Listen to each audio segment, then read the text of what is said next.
and welcome back to the Everwind Chronicles. This is episode 10. We have a little bit of a milestone for We us. So did it. we did it. We Get hit the over the double hump. digits. Mm-hmm. Well, we hope you guys are staying safe and, in this increasingly crazy 2020, going from almost setting off World War III to a global pandemic to now riots in all the cities. Yep. It's crazy times. So I hope you all are staying safe, and I hope we will be able to, add a little bit of lightness to your day in the midst of all these kind of heavy topics. So we are going to, jump right into it. So after the party, after returning to Elduin, the capital of Carandia, they met with the mysterious figure Hadressa.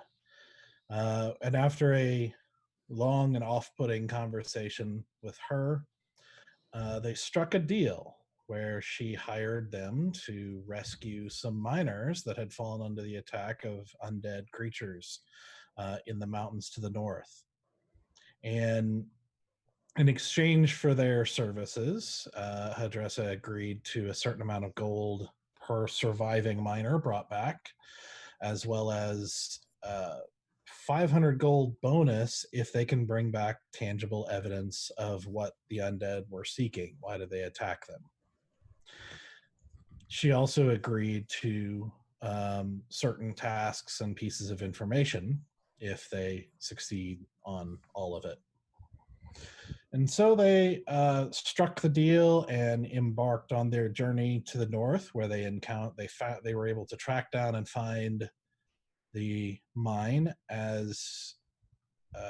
or what was left of the mining camp that showed signs of attack and struggle and death and casualty, as they also encountered a group of zombies trying to get into skeletons trying to get into the mine, and promptly disposed of them and entered into the darkness themselves. After some harrowing encounters, almost losing someone on a bridge, crossing a bridge that is no longer intact, crossing a chasm, they also encountered a troll in his lair and managed to slay him, where they then proceeded to the entrance of what looked like an underground temple. And beside that, they found a barricaded room where the remaining miners had barricaded themselves into the room to try and survive the dangers of the pretty intricate mine cave system that they were in. They met Edric, the gnome, who was certainly not what you would think of as a miner. And after some conversation with them, it was revealed that they were not miners at all, or at least not all of them. That while a couple of the survivors were miners by profession, the purpose of the endeavor was to find the Temple of Shazran. Shazran was a lich that terrorized Carandia hundreds of years ago, and Edric, the gnome, was a researcher who was a kind of intellectual scholar type who had been funded by Hadressa to research places that a necromancer might have interest in. And he, after delving into research, had concluded that this was the most likely spot of one of the temples of Shazran, to which they made it all the way to the entrance, but never inside. And the party decided to go into the temple and try to seek what was inside and any sort of try to understanding of what a necromancer might have interest why the necromancer might be after anything in this temple. And so they solved a riddle after trying to trick the riddle at the door and suffering a little bit of a consequence for it.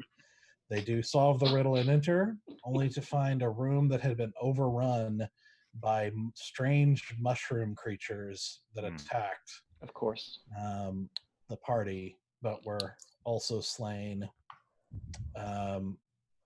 And that, after Edric had barely managed to survive himself and fled the room. So there, as the party catches their breath in the midst of the destruction of these mushroom creatures, standing in this kind of round room that glows with this phosphorescent fungi and just softly glowing blue and green mushrooms of all types throughout the room, as they stand there and catch their breath as the temple falls deadly silent again, as Easy lays there unconscious. This is where we pick things up.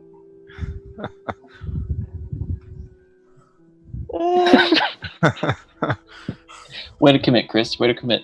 Yeah. God, Easy. Let me take a look. And I would like to we'll channel divinity and go 20 points.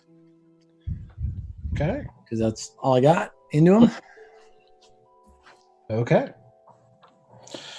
So so Easy, you feel warmth and your eyes snap open, seeing Stoic kneeling above you, clutching his symbol. I don't know why. I anytime I feel energetic and feel warm and fuzzy, I scream strudel. That'll be a thing now. Feeling better. Thank you, Stoic. Oh, I owe you so much. We almost lost pineapple. You in a minute. Lots of pineapple in your future. You can save that for Bear. Pineapple? What? What? Yeah. What was that? Did you try to sample the mushrooms? Well, I got some a little bit, and now that everyone's looking better, I'd like to wander off and go see how much more I can harvest of the. Oh my god! Of the paralyzing mushroom. Oh, this is a good idea. Because wrong can happen here. So you're harvesting the corpses? Well, so the one that I got that I feel is a paralyzing mushroom, because I did get one. I'd like to see if I can get more of them now that there's no distractions. You aren't sure at the moment, like what effect they may or may not have of like the mushrooms around the room. Damn.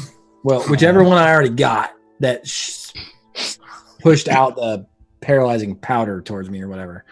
Like that's the creatures themselves. Can I distinguish where that was coming from and see if I can? Yes, the creatures.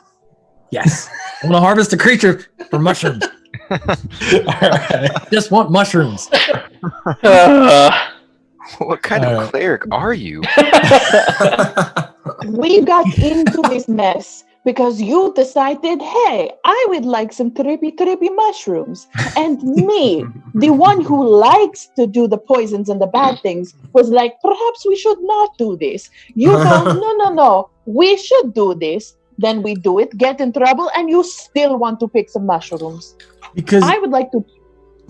But now that we've dealt with the trouble, I feel it's only right that we get the rewards from conquering the troubles. Well, yes, absolutely. But mushrooms are not a reward. I don't know where you came from. Oh, Bear. Do I have a surprise for you? You will learn very soon, very shortly. Oh, mushrooms can be your friend. All right. I'm going to check on our friend Edric. All right, so you make your way back to the back through the entrance, and go go back to the room where they barricaded and find Edric, who had shuffled back up over the barricade and was basically hiding with the rest of the survivors again. That was fast. I know. Well, it's not very far. For a tiny man, he goes very quick. Yeah. Fast legs. He's motivated. So he looks at you and he's like, "Oh, good. You are alive. Can I take that to mean that the terrible creatures are gone?" Oh, yes, they're gone. However, I would wait out here just a couple more moments because one of us decided it was a good idea to keep picking the mushrooms. Oh. So I would wait just a little bit longer. I'll give you the signal if it's time to come back. Oh, yes, of course. I will wait. I will await your call. Just making sure you're not dead. That would be unfortunate for you. Oh, it was a close call there, but I think I'm all right. That is good. That is good. Drink some more tea. You'll feel better. Quite. The combat is not really what I'm accustomed to. I much prefer a quiet desk with a an armful of books. You know what I mean? Then you picked a very weird time to go traveling. Oh, well. Hopefully not much longer. But let me know when it's safe then. I will. I'm going to go back and check on the boys. All right, Stoic, make a survival check. Dear God. Ooh, that is a natural 19. Hold on. All right. Good first roll of the night. Plus 5. Yeah. That is a 24. Wow. Nice. Hey, Okay. all right, that's the way to start the evening. He's a survivor. He's not He's going not to going to give up. Yes. So proud of y'all. Just trying to get the setup. That was perfect. All right. So, all right. So with that roll, you are able to very carefully, evaluate and figure out, from remembering from the combat, like kind of what the attack itself looked like when they emitted these spores that they were utilizing. You're able to kind of discern roughly what looks like glands or the organ that is the organs that are generating these spores. Yes. Around the top of the head, and you're able to very carefully harvest about 3 of these glands without incident. 3 mushroom glands.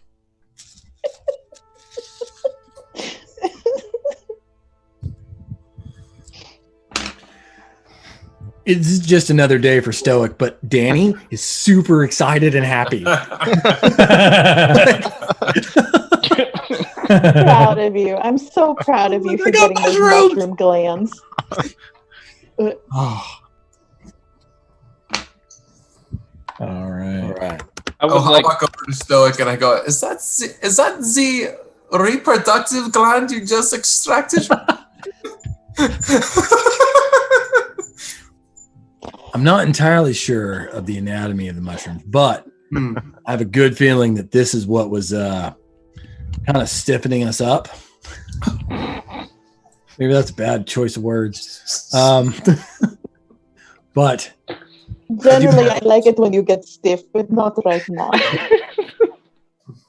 I have some plans for these. I read a lot of books in the temple about certain medical mixtures that you could make with mushrooms, and I would like to try my hand at it. I've never, got to do it at the temple. We only had the herbs that we grew in the garden, and so I never got a chance to really try out mixtures of my own. And so Okay. I think we might be able If to it lasts more than 6 hours, call your doctor. I am the doctor. Dr. Feel Good. If that's not, did we notice? Was there another door in this place, or was it just the one we came in? Yes, there is another door on the opposite side of the chamber. Really? Oh boy. If Sora hasn't come back yet, should one of us go? By the way, when you write down 3 myconid.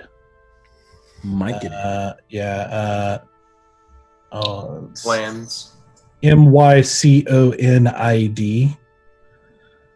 So Myconid sovereign glands. Ooh. I don't know if I hate that more. All right. Now I'm even more excited. Before we go to the door, I'm gonna just take a closer look around the room, just looking for stuff or books, weapons, money, anything like that that could be hidden in the room. I found one. Is that an altar in the middle of the room? It looks like it. Yeah. Oh, you can deal with Jeb first and then come back to me. Yeah, Jeb, roll a investigation check. that will be a 22. Ooh. Okay. Right. We getting those good rolls tonight. That Yeah, good. Whenever we get good skill rolls, that means we're gonna die. You're not wrong.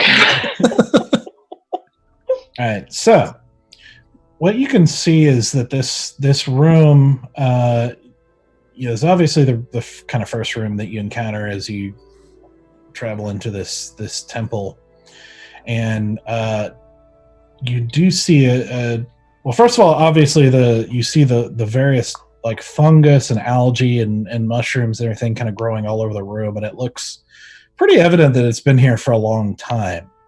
And you can see over to the left that there is kind of sizable cracks in the wall where that seems to open up to somewhere, not big enough to fit into or anything, but just seems like this is where the fungus has been kind of growing, how it got into this. Gotcha. Some sort of crumble or decay or something, that cracked over time, and the fungus and everything was able to kind of get in here and multiply. Okay. And Feng shui. fungus shui. I don't know why I hang out with any of you anymore. So you do see that. So the room is covered in this kind of softly glowing phosphorescent different types of living material, but all except for this stone in the middle, which is untouched by anything growing on it. Interesting. And it does bear the shape of an altar with various symbols on it that you don't recognize. And you can, upon further inspection, you do notice there's what looks like very, very old, very, very old blood stains On the altar. Yeah. How big is the altar? The altar's probably about 8 feet long, maybe 4 feet wide. Okay. Oh, okay. So you're saying. Body So size. big enough for a body to lay upon it is what you are saying. Yes. Is there some kind of basin or something where the blood might collect or drain out to? No, there's Okay. not. Can I go get our little friend and tell him that we are safe now? Please. I think so. Yeah. Okay, I'm gonna go collect him and be like, we found the thing. Come and look at the thing. I did get these glands safely. No incident. Stop using that word. Moist glands. Ah. Okay. I couldn't resist. So you go back and give Edric the signal, and he shimmies over the barrier and follows you back into the room. And immediately is kind of looking around curiously at the room now. Leaning in, examining the mushrooms, and just anything and everything. Just kind of letting his intellectual curiosity take over. I'm just gonna keep a close eye on him, while he's going around, just on guard. Okay. Roll a perception check. I will roll a perception check. Okay, sir, don't fail me tonight. Don't fail me now. Hey, all right, that's the way to start. Perception. That is 19, 20, 21. Woof. Right. So what are you guys doing? What am I doing? Yeah, you guys retrieved him. What are you guys doing now? Well, while my little tiny friend is doing his intellectual curiosity, I am anything he goes near, I'm scanning everything around him to make sure that I don't see any movement, don't hear anything, nothing that indicates a puff is going to come out and attack. I'm basically ready to grab him and pull him if I need to. Okay. So he leans in and examines, of course the lights kind of grab his attention, looking at some of the mushrooms that are 2 or 3 times his size. It's just kind of muttering to himself, oh, this most interesting. It's quite large. Look at the ridges underneath here. This is quite unusual. Just constant muttering to himself about everything he's seeing. You don't see any further movement or evidence of threat that you can tell from anything in the room. It seems like everything's just kind of gone peaceful. As a side note, you guys still are catching glimpses, might be the best word for it, but glimpses of each other's thoughts at the moment. Ooh. While Stoic was making all of those comments about stiff things, Asura sent him a thought to make him quite uncomfortable. That's why I haven't said anything in the last 10 minutes. You're not just sending that to him. No, I know. I'm aware. You're welcome. Oh. Did anybody else just see a nude Asura riding a tiger through the Bahamas? Just me? Just me? Okay, that's fine. Well, now it's all of us. Thanks. Yeah, now everyone's seen that. Glad I could help. Why a tiger? You tell me. Well, I don't know. All right, where is it? Where is this other door, and what does it look like? But before you do that, you see as you guys are talking, you see Edric kind of look up, curious, look around. It's like, good heavens, that's quite an image.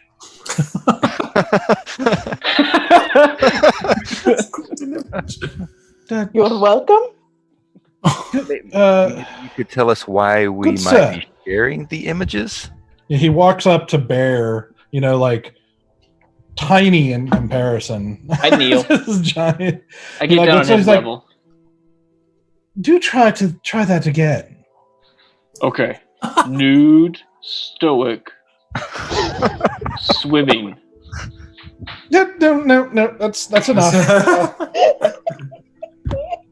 I mean, curious. Yeah, nude seems to be the things we see, so just trying that again. Well, I'm walking away from the group, hoping that will actually negate the whole mental mind meld thing going on. Hoping. I do suppose repetition is a solid principle of science. I Yes. suppose that makes sense. But I think we've experimented enough with that particular one. It's curious. It seems like something in the room, or perhaps in the spores themselves, or something is causing some sort of telepathic ability within us. Perhaps this is how the creatures communicate to each other. Most curious. I might have to take a sample.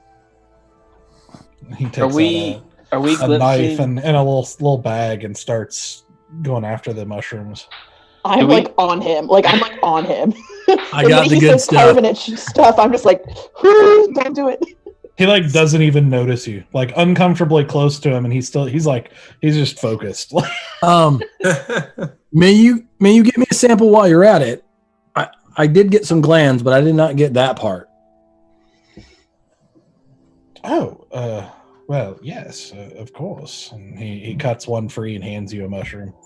I'm gonna put that one in my bag. Yeah, most interesting. I will have to study this further when I am able to return. What do you make of the altar in the room, or this stone slab with the symbols on it? Oh, and he walks around it in a full circle, and he's like, a nasty looking thing, isn't it? Sort of ominous the way nothing grows on it. I had heard of such things. Shazran, at the height of his power, he had taken over a large portion of the land, and those under his well, I suppose you could call it tyranny, were forced to pay tribute to him in the form of, well, shall we say, soldiers, to be added to his army. So they would bring them here to make those soldiers as a sort of tribute room. If I understand correctly, all his temples had similar rooms that the commoners could bring their sacrifice, or else face quite terrible wrath. Usually live subjects. Terrible practice. Most dreadful. Yes, I would say so. How long has it been, Egdrick, since Shazran was doing this to his people? Oh, well, he was finally defeated just over 200 years ago.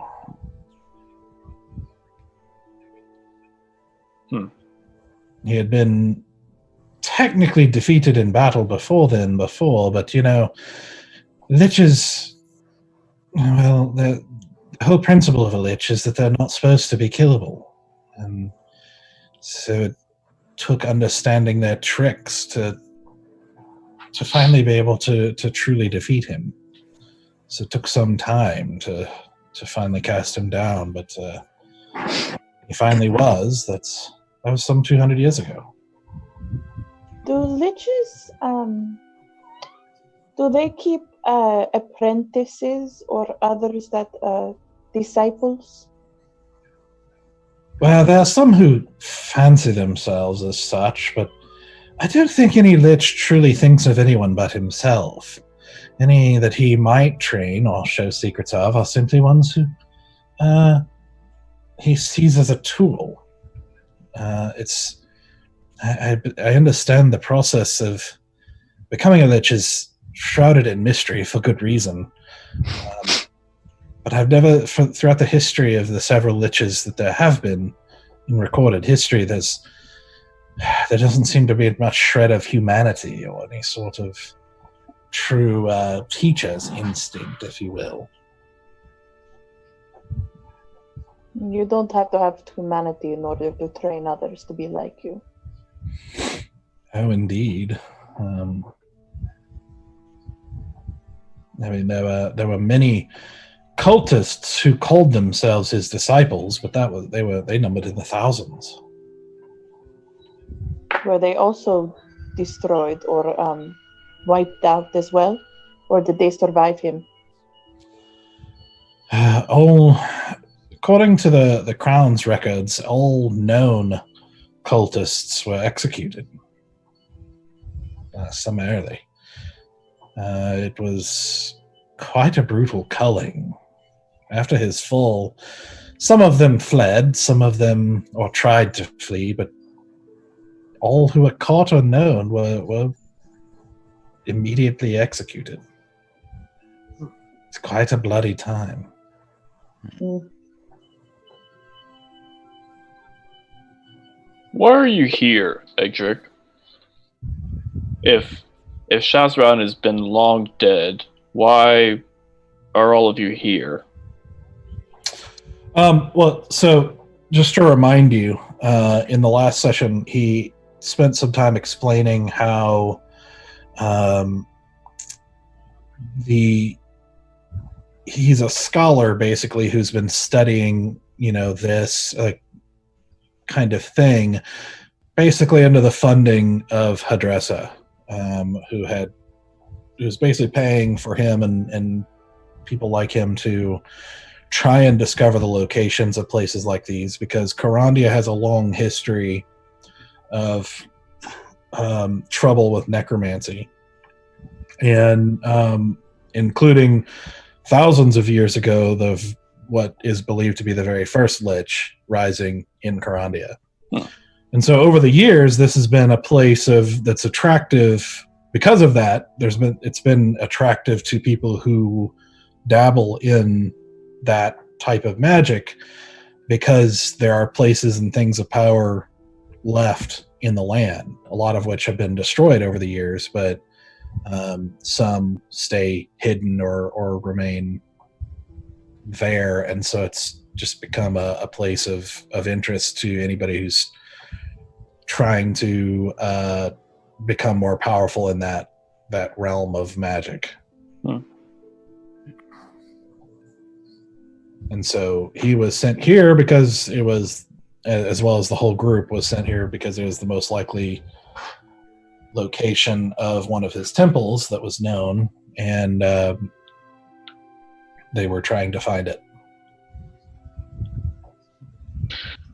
Well, now that you've found it, does it help your studies?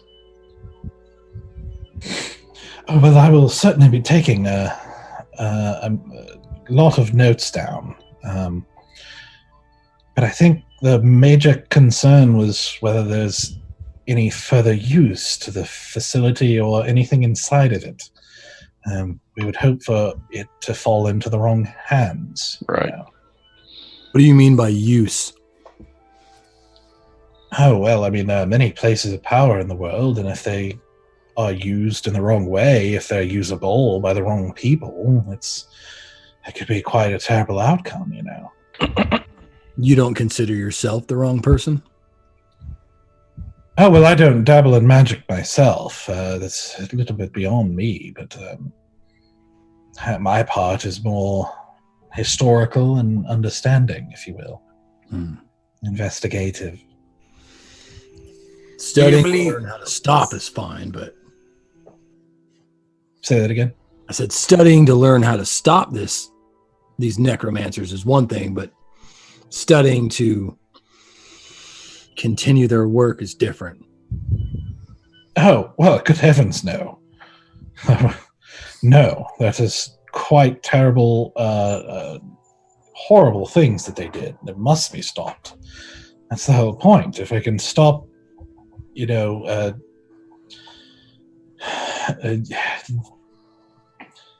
there has been rumors of such things rising again, and if they are, well, I suppose they're more than rumors at this point, considering the attack we just underwent a couple days ago. But if there's a necromancer growing again in this land, then we have to do whatever we can to stop them from getting a hold of anything that will help their cause. Agreed. Mm-hmm.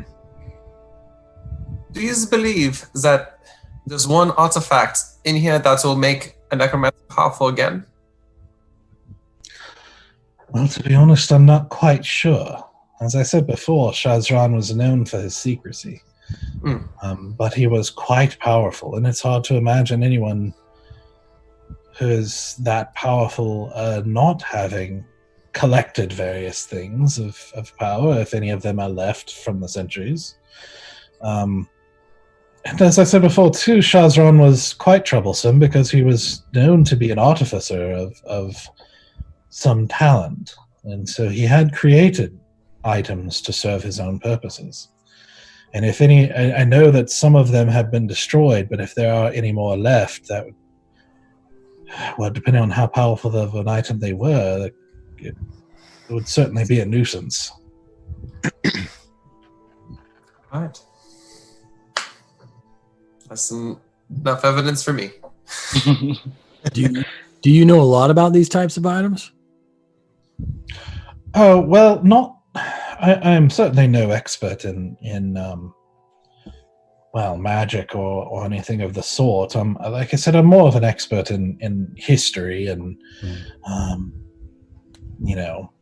scholarly endeavors more so than artificing or anything of the sort. Easy. Do you I do this aside, so hopefully only he can hear me. Do you think that I'm looking up, sorry. Oh, sorry. Easy. Do you think that your wand might be like bad? I haven't had any necromantic feelings towards pineapples, but I mean, are pineapples known for bringing the dead alive? I don't know. You're the magic guy. You're the paladin. You should know what's what's not undead. That's right. Well, they taste lively, so I guess not. That's right. And a pineapple is the symbol of hospitality. So that's true. That's very true. That's right. Edric, do you recognize any of the symbols that are on the altar from your research? Well, they seem vaguely reminiscent of sketches I've seen from things having to do with Shazran and other necromancers. I mean, I confess I don't know what any of it means. It just seems to be symbology that seems familiar to me. Okay, so... Okay. I don't know what else to say to that. Can we keep our progression moving forward? I don't want to spend too much time with all the mushrooms. I will say, I I don't think we want to have another battle. I would like to rest before we go to another battle. It's going to cost us another day. We've already rested a little while ago. True. I mean, we could go back to their hideout and, like, what time is it? Does anyone know? In the caves? Dan, all right. Do we have a guess of what time we think it is? Is that a survival check? Yeah, do a survival check. Survival check. Just like I can take that one too, because I'm not good with survival. That's a natural 20 with a +5. Yeah. I was down to the millisecond. dabbing over there. I have kids. That's my job, to awkwardly do hand motions. Because I saw it once on a TikTok.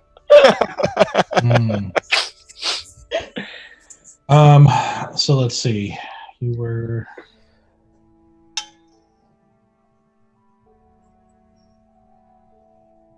Yeah. So as the minute you enter the cave, you lose all indicators of time or anything like that. But you probably like as best as your kind of internal clock can tell you, which there's no way to verify or know for sure. Just basically from the, kind of even reading your own body and how tired you are and things like that, you're guessing it's probably later in the evening.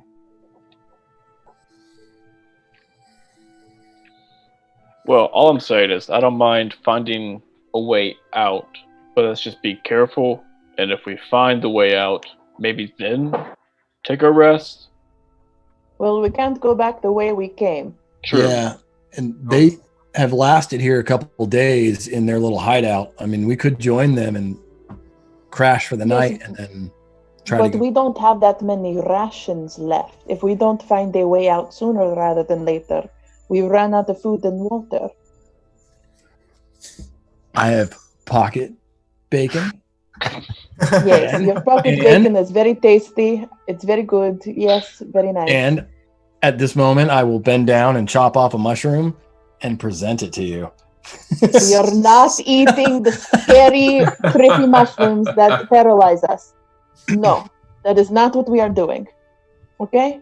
I think we should keep going forward. There is more to look for. There might be another way out. Yes, I agree. Press forward. All right. So, Edric, did you want to continue with us, or did you want to stay back? Well, I will continue with you, but towards the back, if you don't mind. Oh, Understandable. I could carry you if you like, Edric. Oh, do not even let him try to pick you up. Don't even imagine a world where he will pick you up. And in my head, I am like imagining all like the violent ways he has dropped me, but like from like 10,000 feet, he's dropped me where I've like shattered into a million little pieces he only drops people and he became doesn't like grains of sand and like whispered away. I've been practicing. I'm really good at it. He only drops people he doesn't like. You're fine. Yeah. I mean, no. What? Shut up. Barry, you should carry him on your shoulder. That's what I want to do. Like a parrot. Yes. I think I'd be better on my feet for now. Thank you. Okay. You say so. Oh. Offer's there, though. I just want to like Most pull kind. Bear aside a little bit and just be like, he is a brilliant scholar, not a little thing you can play with. I Treat don't him wanna- with respect. I'm not trying to play with them. Just, shoulder dome. Don't be sizist. Who was that to, Stoic? That was to Sora. Like, we're not insulting him by asking if we can carry him.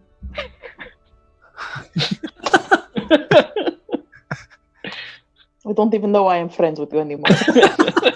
Not knowing what to make of that conversation, I walk over to the door on the other end of the Finally, somebody. cavern and just kind of peer through. Is it dark, or is it? Can I see? Closed. It's closed. Oh, so it's not like a doorway; it's a door. Mhm. Is it? I will check Do for we need to traps. pick some- Okay. Do we need to pick spurlocks? Can I do that with him or give him advantage on that? That is investigation. Yeah. In this case, yes. Okay. Ooh. I help. Okay. That definitely did help. 14. Okay.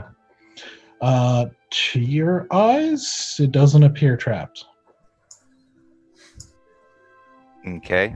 Check. Does it have a handle, or is it? Yeah. Is it locked? Is it locked? It is not locked. Slowly, kind of push open like a quarter of an inch. Just kind of ease it open. Wait and see if anything happens. So you pull it open, and there's a loud creaking noise as this door is dislodged, and dust comes down from the top as this door apparently hasn't been moved in a very long time. I thought you were saying the door turned to dust for a second. I was like, well, that's intense. So, but there's like a as you kind of have to put a little bit of effort into pulling the door open. You pull it open just a tiny bit though, and you hear the kind of noise of the creaking settle down and echo a little bit, and then goes dead again. Pull it the rest of the way. Right, so you it takes a little bit of effort because you have to pull it, and there's the fungus and stuff that's growing that's kind of grown in the way of pulling the door open. Mhm. And so you kind of have to muscle it a little bit to open it and kind of barrel, like push past the growth. That's fortunately not. It's not like a tree. It's not like rooted in place. It's mushrooms, but it does take some effort to with like some soft tearing noise. You're able to just like push it open slowly as you're greeted by another pretty dark hallway on the other side. I take my flashlight and or whatever lantern, it's the directional lantern, and kind of just scan the hallway a little bit without stepping in, just at the doorway. Yep. So looking in, you see just a hallway. Looks like a straight hallway that goes that goes back, and you actually see doors on either side, just kind of going down, and then eventually down the hallway, probably about 60, 70 feet down, you see stairs that lead upward. I turn around and relay all of that to the group. What do you guys want to do? Push on? Do we want to check these doors? I guess we probably should check at least one door. I don't like locked doors. I like to unlock them. Let's try one. Okay. Is it only So you the guys two are- doors? No, there's they stretch on either side all the way down, so you're probably looking at about 10 doors, Oh, good lord. like 5 on each side. Okay. And so you're all This is a stepping very into the intensive hallway. game. This is a very intense game show. Door number? Y'all are stepping inside the hallway. Yes. Yeah, and going up to the I'm gonna say the first door on the right. Okay. Can I check the hallways, like the footing of the hallway, to see if there's anything that I notice in the footing where there might be like a latch or something to step, like that would cause a problem if we step on it? Yeah, do a perception check. I will do a perception check. Okay, that's good. Perception, so that's gonna be 20 total. Oh, okay. Nice. So the best you can tell with your dark vision and the lantern light going down there, as far as you can tell, it looks like it's just obviously man-made, just stone tiling, large stone tiles going down, and you can't really detect any that seem to be elevated or looking different than any of the others. Okay. All right. I'm going with Monkey Monk. To Asura, do you want to try this door? Pointing to the one on the right, just to see what happens. Sure. Can I check for traps? Investigation check. I do. Ooh, that's not as great. That's a 12. Okay. So looking at the door, it's another. It's not. It doesn't seem to be quite as heavy duty as the door you just came through. It's still wooden, and it looks like obviously pretty old. Like it's thick enough that it hasn't completely fallen apart yet, but it's a door that's seen better days. But as far as you can tell, it doesn't seem to be trapped. Okay, I'm gonna adverse. So like when you're supposed to check if a doorknob is hot, like I want to do that. Like check if the doorknob is hot before I grab it. Okay. Sort of situation. Yeah. So you touch the doorknob and immediately see that it had some cobwebs on it, and kind of have to I wipe it on Monkey Monk's little his little outfit. Thank you. But it is very cold. I don't like the cold. I'm going to very gently turn the knob to see if it'll unlock of its own accord. Okay. So you push down on it, and at first it doesn't move, but it kind of does. So you put a little more effort into it, and it takes a second, but it finally with another loud, through the kind of echoing through this dead silent, temple. As you open the door, but it's basically unlocked, but it looks like it's rusted or just old or something has just made it not work very well. But it is unlocked, and you have you used it. Okay, I'm gonna open it real slowly, but I don't want to be in the gap I make. I want to stay behind the door as I pull it open. Okay. So you slowly pull the door open, staying behind the door, so you don't see anything. I'm in the doorway. I would just be in the doorway. All right, Valen. So you, it opens to more pitch black. Yep. You hold the lantern up and look inside, and what you see is a relatively small, maybe 10 by 10 room that is completely bare, except for what looks like a mostly rotten wood, looks like it was a cot of some sort, and literally nothing else in the room.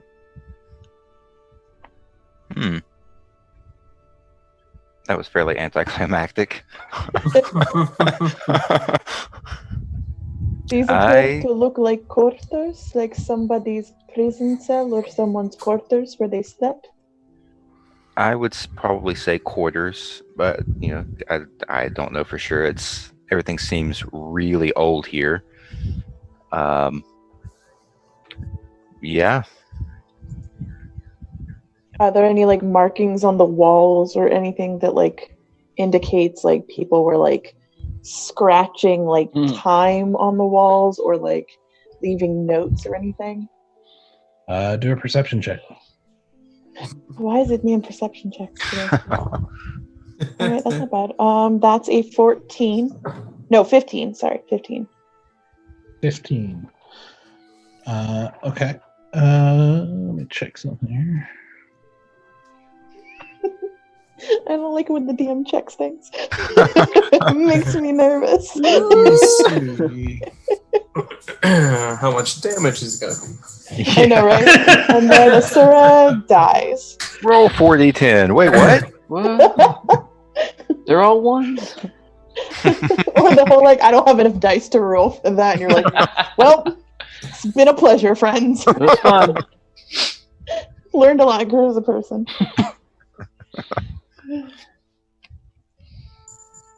Okay. All right. Oh. Yeah. So, so you do see some on one of the walls that kind of it looks like it's kind of faded, as it was maybe not necessarily carved, but it was written with some sort of black implement, but has faded over time. And it's kind of an odd mixture of jagged and sometimes loopy, curvy, mixed with these weird jagged, sharp elements to the language. But it's a language that none of you speak.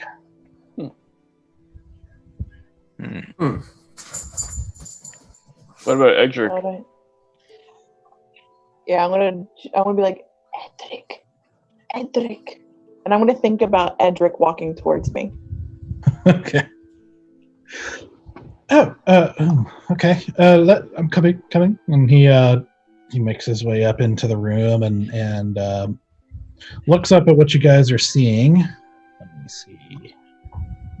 What he's. I like this being able to think about things and people do those things. This is very fun. I like this. I want this skill set all the time now. Not surprising at all.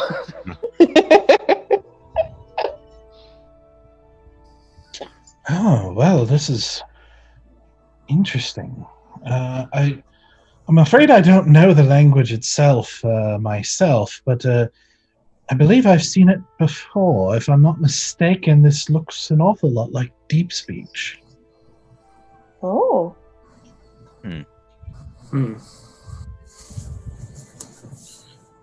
Who typically speaks deep speech, Edric? I believe it's typically seen mostly in societies of the Underdark. Oh. Creatures who, and societies and everything down there that it seems to be a language that you typically find deep underground. And also seems to be a language used by certain aberrations, creatures that don't seem to belong in this world, things like beholders and that sort of thing. I see.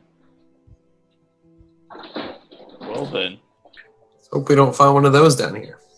Yes. Quite. I think that would be quite a bit of trouble we're not quite prepared for.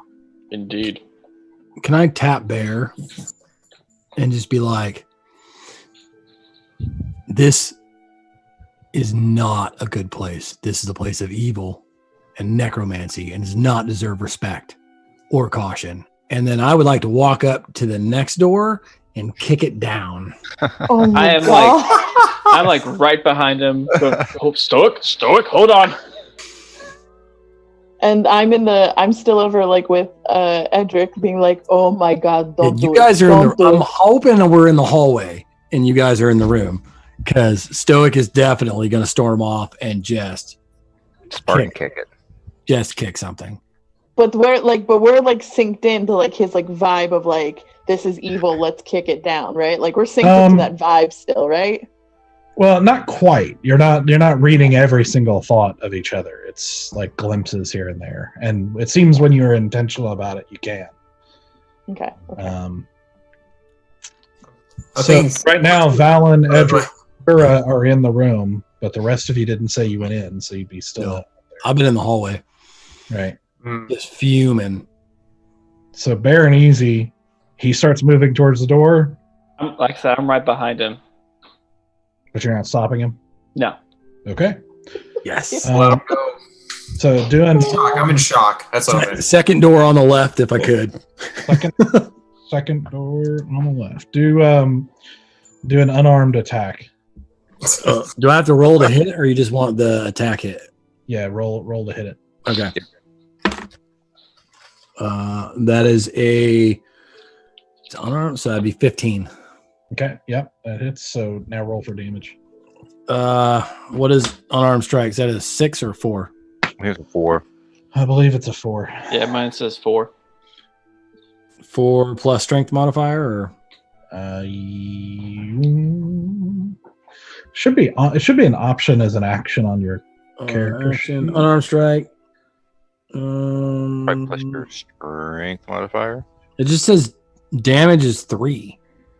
Doesn't even tell me to roll. Oh, let me look at yours. My unarmed strike is 0. What does that mean? Yeah, see, it doesn't give you a I die. think we all know what that damage. means. You're limp wristed. That's what it means.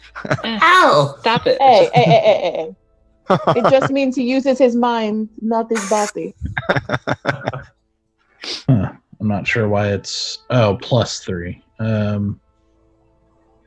No. Yeah, mine doesn't. I can roll a d4 plus. Right, yeah. So no. You're gonna add. So it's you did the add for the 15, and then just do it. Just roll a d4. Okay. 3 on the d4. Okay, there it is. All right. So you stomp over and to this second door on the left and heave back with a heavy kick. With your large orc form, with the weight behind it. Yeah. And you hear this kind of mix of dry and slightly damp wood, like as some of the wood's rotten, apparently. And you kick this door, and you just see like pieces of it fall off, and it kind of like where the knob kind of like the door breaks away from the knob where it's apparently been locked in place, and then it falls off. But you just kick the door in, and it slams in with a extremely loud noise, kind of making Edric jump a little bit, and look around him, alarmed, as you see another dark room before you. I'll reach out and touch what's left of the door and cast light on the door. Okay. So you suddenly illuminate the entire room, and you see another 10 by 10 room with another mostly rotten cot on it, and some more writing on the wall. This time larger, like kind of hold on, let me look at I can see that without stepping in, because I don't want to step into any room. I just want to. Okay, yeah. Well, with a kind of large amount of light from the door, you're able to see it. It looks like, so you're seeing some kind of larger writing closer to the ground, like lower on the wall this time, and kind of written in larger characters, but they look different than the characters you saw before. But you don't recognize them personally. Well, Stoic. I'll turn around and kick the door behind me. What is... Dude, nobody's going to stop me. I'm going to... Like, I don't want to take away from all the players, but like Stoic is not good in a necromantic temple, like at all. Oh, I like to be necromantic with you. And he is like rage rooming in this hallway. Rage room. I'm gonna send back an image of like Stoic, but like, so you see his face, and all of a sudden eyebrows just go like that to everybody.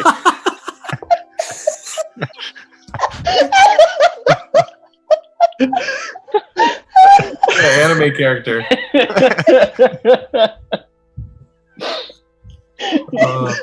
It's like that SpongeBob episode with Yeah! the drawing SpongeBob. Doodle Bop. Doodle Bob.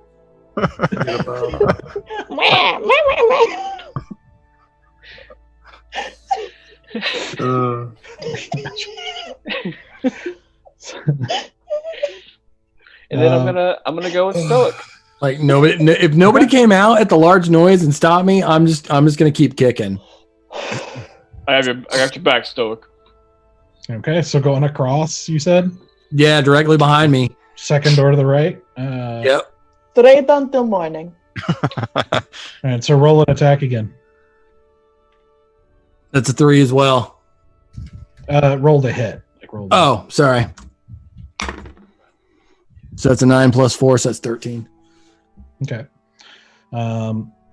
So once again, this one you're able to kick in successfully, and it just whooshes open, and you are greeted again by a dark room. Repeat the pattern, man. It's a cantrip. So I'm gonna just touch the doors and cast light. Yeah. So this one you see is another bare 10 by 10 room with another, half rotten cots. This one has a lot of writing all over the room, like floor to ceiling on the walls, some on the ceiling at the edges, like just writing on the floor. It is just covered in like jagged writing of all sizes. And after the second door's kicked down, I step out of the room and Stoic, are you okay? No, I'm not. Like, this place needs to be destroyed, and it needs to be sealed and destroyed. Like we need to check it for anything evil to make sure there's nothing that can get out once we seal it. Like these my entire life has been to protect people from these places, and now we're in one, and it's already taken how many lives? I mean, this isn't a place for exploration and treasure seeking. This is a place that needs to be contained.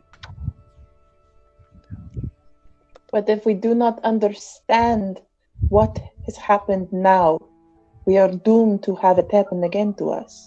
Mm-hmm. And it could be far worse. We need to understand.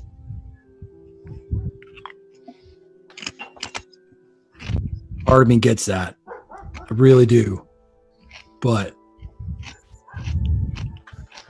it doesn't feel like that's what we're doing. It feels like we're searching for power. I don't trust the lady that sent us here. Oh, nor do I. And I don't trust the people that she has in here. We need to clear the rooms, and we need to get out of this place. Well, then let's clear the rooms, but let us not be reckless about it. There are people now who could get hurt. If you are about protection, then you better protect. As you say that, Stoic, you see Edric kind of standing there awkwardly, looking around. Yeah. I don't trust you. I've got nothing against you. I honestly think that you're just in it for the knowledge. But what the people you work for will do with that knowledge scares me. Well, I suppose no offense taken. Good. Can I pat him on the head if he'll let me? He kind of frowns a little bit. Kind of like, Y'all, he's a brilliant scholar. Why are you treating him like a child? He's small. I don't know. I just He's a grown-ass man. shoulder dome. I don't see what's so hard to understand. Look, my hand only goes to one height. Bear's tall, I pat him on the butt. Dude's short, I pat him on the head. It just is what it is. Then where do you pat me on this? I don't touch you. Yet. Except when you want to use your sexy healing hands on me. Then you touch me real good. One time, I have not touched you since. I have made it a point. Twice. You have touched me twice. So Edric wanders over to the room you just opened and just kind of makes a little sound of surprise at all the writing on the wall, and he's like, he kind of looks it over for a while, and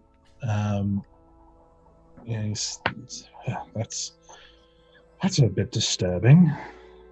Seems to be elvish. Elvish? Yeah, quite. It seems to be it's a little bit older dialect, but it's definitely elvish. I think I want to think about Easy walking over to me. I want to step in the room and read it. Yeah, I was like, I need someone who can speak Elvish to read it. I speak Elvish, so. Yep. Ooh. As do I. Yeah, so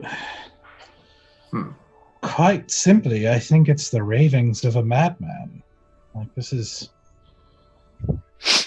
I can't quite make sense of it. It seems to be disjointed and not always finishing sentences and thoughts and things like that. Things about death and life being a lie, and this entire wall over here, and he gestures to the back and he says, seems to be rambling discourse cursing Morin, which you might know better by her nickname, the Raven Queen. But none of it seems to be making too much sense. Just vicious insults and things about oppression and lies and cursing the gods, and it's a rather disturbing read, honestly. I think I'm going to step out of that room and go to the other room that Stoic kicked the door in and look at that writing. Is it something I can read?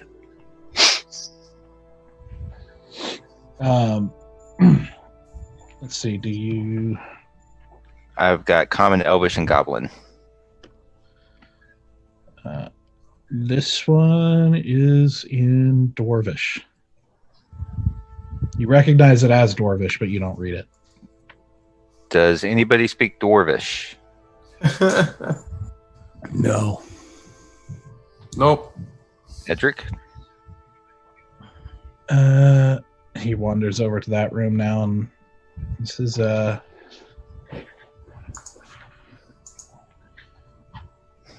death is not to be feared, life is.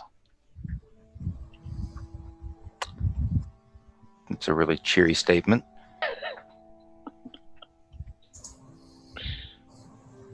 Huh. Yeah, I do believe this may very well have been quarters for his cultists. That seems pretty accurate.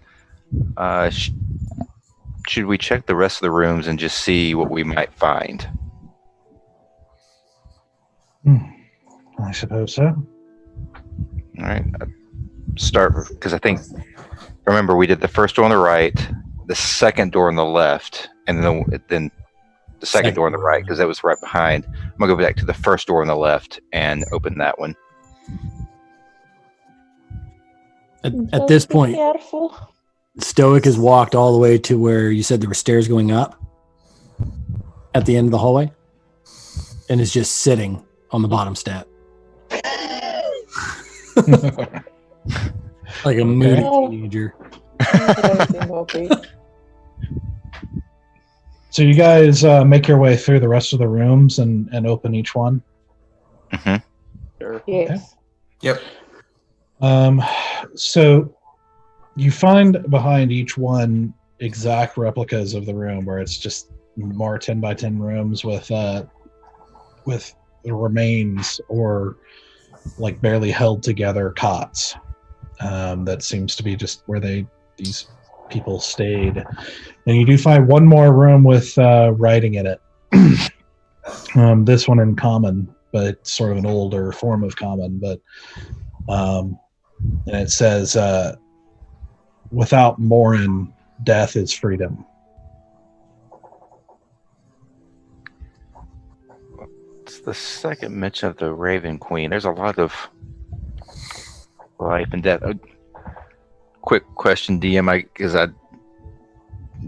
would I or know anything about the Raven Queen, like peripheral kind of tertiary knowledge or anything like that? Roll a religion check. Let's go with that. Oh, a 7. I mean, Morin is so the Raven Queen is like a nickname for Morin, who is the goddess of death, and she is pretty well known as the goddess of death. She's well known by most people to be the one who judges you and your life when you die. Beyond that, you don't really know anything else.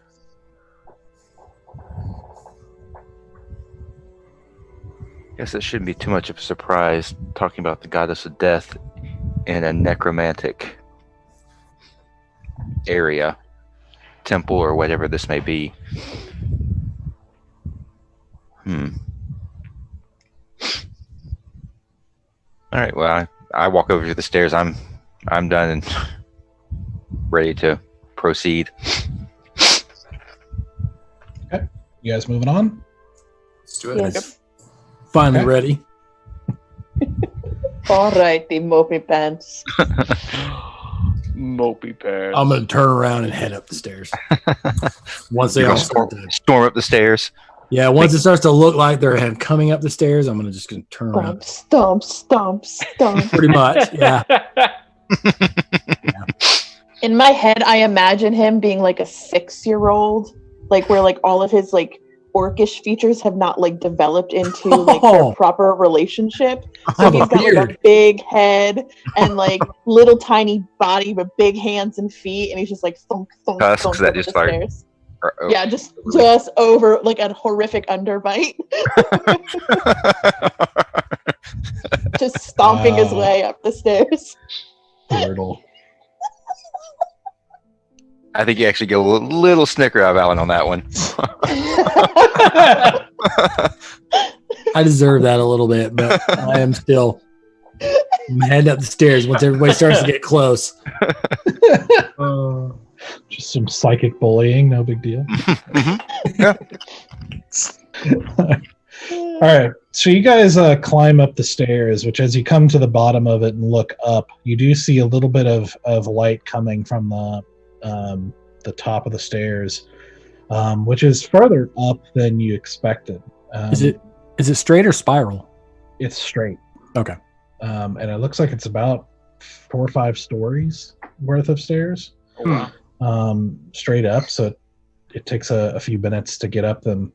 And weirdly, the more you ascend these stairs, you notice the temperature getting noticeably colder. To the point that as you reach the top of the stairs, you're starting to see your breath. And you find yourself at like a kind of a short little landing, like 5-foot landing with another door. Remind me, was it cold outside before we entered the mine? It was not really. It was relatively comfortable. Like it was starting to get cooler as the weather changes, like as you guys are heading into fall. You did notice it got cold during the mine, like as you descended into the mine. Okay. It was definitely, not particularly comfortable as you were getting down there. This is probably the coldest you've experienced so far, though. Okay. Feels like home. Not like, die of freezing if you stay here, but it is definitely see your breath cold. Well, you might not die of freezing. I am from a desert clime. This is too cold. Even our nights don't get this cold. I'm you check see- for traps. Some light coming through the under the doorway. Ooh, I'm checking for traps. I'm checking for traps. Mhm. Roll an investigation check. I would, except I dropped my die. We're gonna try that again. Take 2. I take it you're shoving me out of the way. A natural 20. Woo! All right. Like one of I'm the glad I nice, dropped that other yo. die by accident. So whatever that and plus whatever it was, investigation. Is that what you said? Yeah. So a 22. Yeah. Very nice.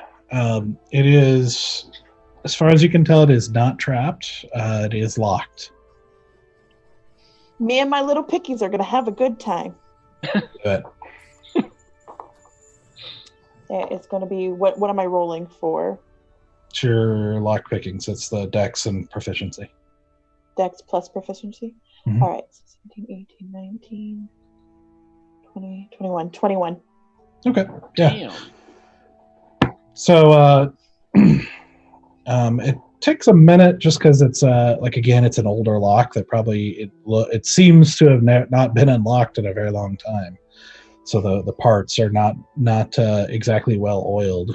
Mhm. But it's not really a problem to kind of figure out how the lock works and then kind of carefully get it to where it'll unlatch, and you hear the click, and you pull the door open, and on the other side, what you see is a a large round chamber that is maybe 50 feet across. And what it looks like is it's basically like a walkway that goes all the way around the edge of the chamber. And in the center of the chamber is a large hole. And there in the middle of the hole is, if you can just like imagine kind of like looks like a large stone, like round stone, like in the middle of this chamber with the hole, kind of like all the way around, like it's like in this hole, kind of going around like this. A missile silo? Yeah, it was sort of, yeah. If you were looking at the tip of a missile, maybe, like that sort of thing, where it's like there's empty space between the walkway and the stone that you're seeing. And there is kind of an ambient source of light coming from the top it's kind of hard to see where it's coming from exactly. It's like kind of up ceiling somewhere. But there's kind of an ambient natural light, natural feeling light coming through lighting up the chamber. And this kind of stone from the ground of the walkway to the top of that stone is probably 15, 20 feet, to the kind of apex of that stone. How what far? about the distance? Yeah. And it's probably about, it seems to vary a little bit as you're looking at it, but in terms of distance to the stone, anywhere from about 5 feet, gap to like more like, looks like on the sides, more like 10 feet or so.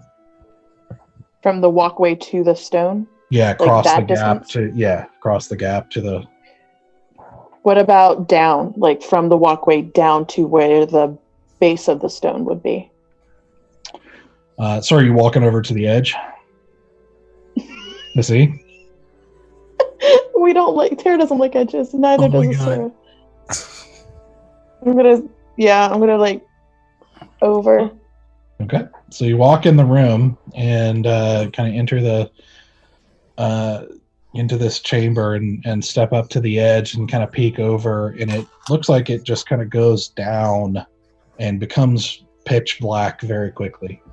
So it's like this kind of roundish stone is basically coming out of the darkness. You're not able to see where it stops or starts. May I take some pocket bacon and cast light and then drop it? Sure. I was going to say a rock. I'd assume I could find a rock, but then I was like, if I ask for a rock, you may be like, there's no rocks. So I have pocket bacon. That I put rocks in my bag here. Did you remember? You did put rocks. I put pebbles in there, yes. Easy, may I have a rock? Your wish is my command. I don't want to waste good bacon. Don't waste the good Thank bacon. you. Okay, so I'm going to drop a rock and not waste the bacon. Okay. I got to look at the range of that spell, though, for you. Because I don't know how far out of sight it goes. Their range is...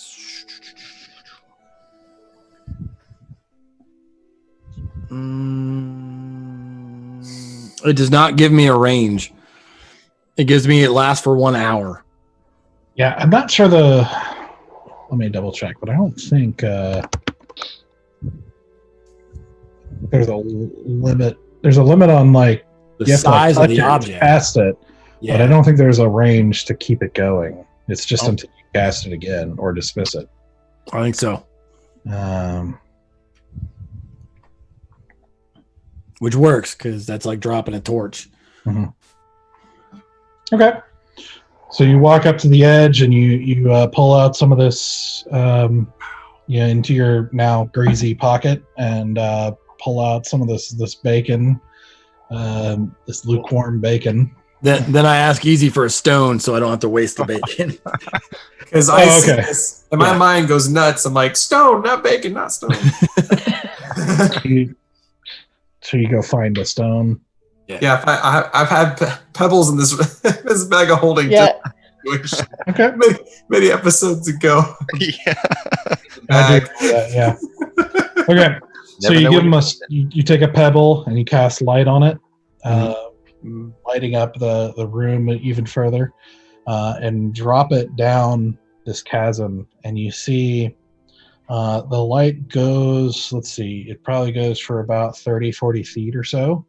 And then it hits what looks like more like stone outcropping or something, like some sort of stone, ridge or something like that. And then kind of bounces back and hits the side of the wall. And then you see the kind of cylindrical area that you're kind of standing on. Like you see that the kind of wall of the cylinder ends at some point. You just see you can only see that the wall ends as the light continues going down. And as it goes down, you're just seeing what looks like more like kind of ridged stone,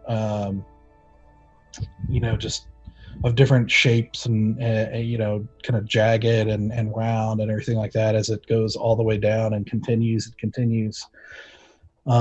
until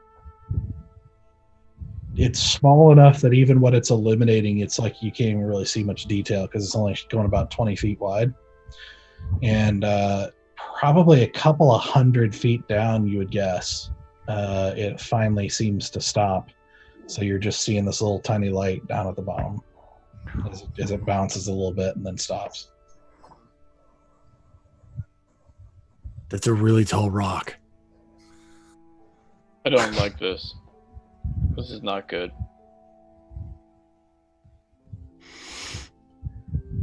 Is there anything on the rock? Like, do we see ruins on it? Is there any like distinctive features? Make a perception check. Natural 20. That's the second time tonight, and we're not even doing anything. All right. We're gonna die so bad the minute combat starts. Yep. Oh my gosh. It's over.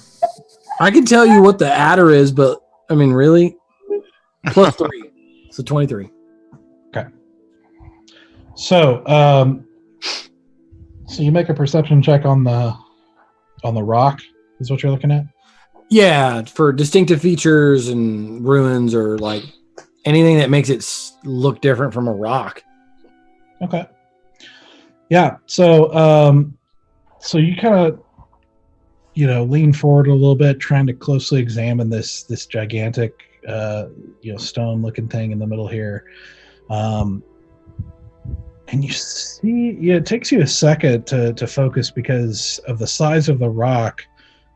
And it takes you a second, but you realize that it looks like there are tiny, like maybe, inch tall symbols carved into the rock, covering the whole thing.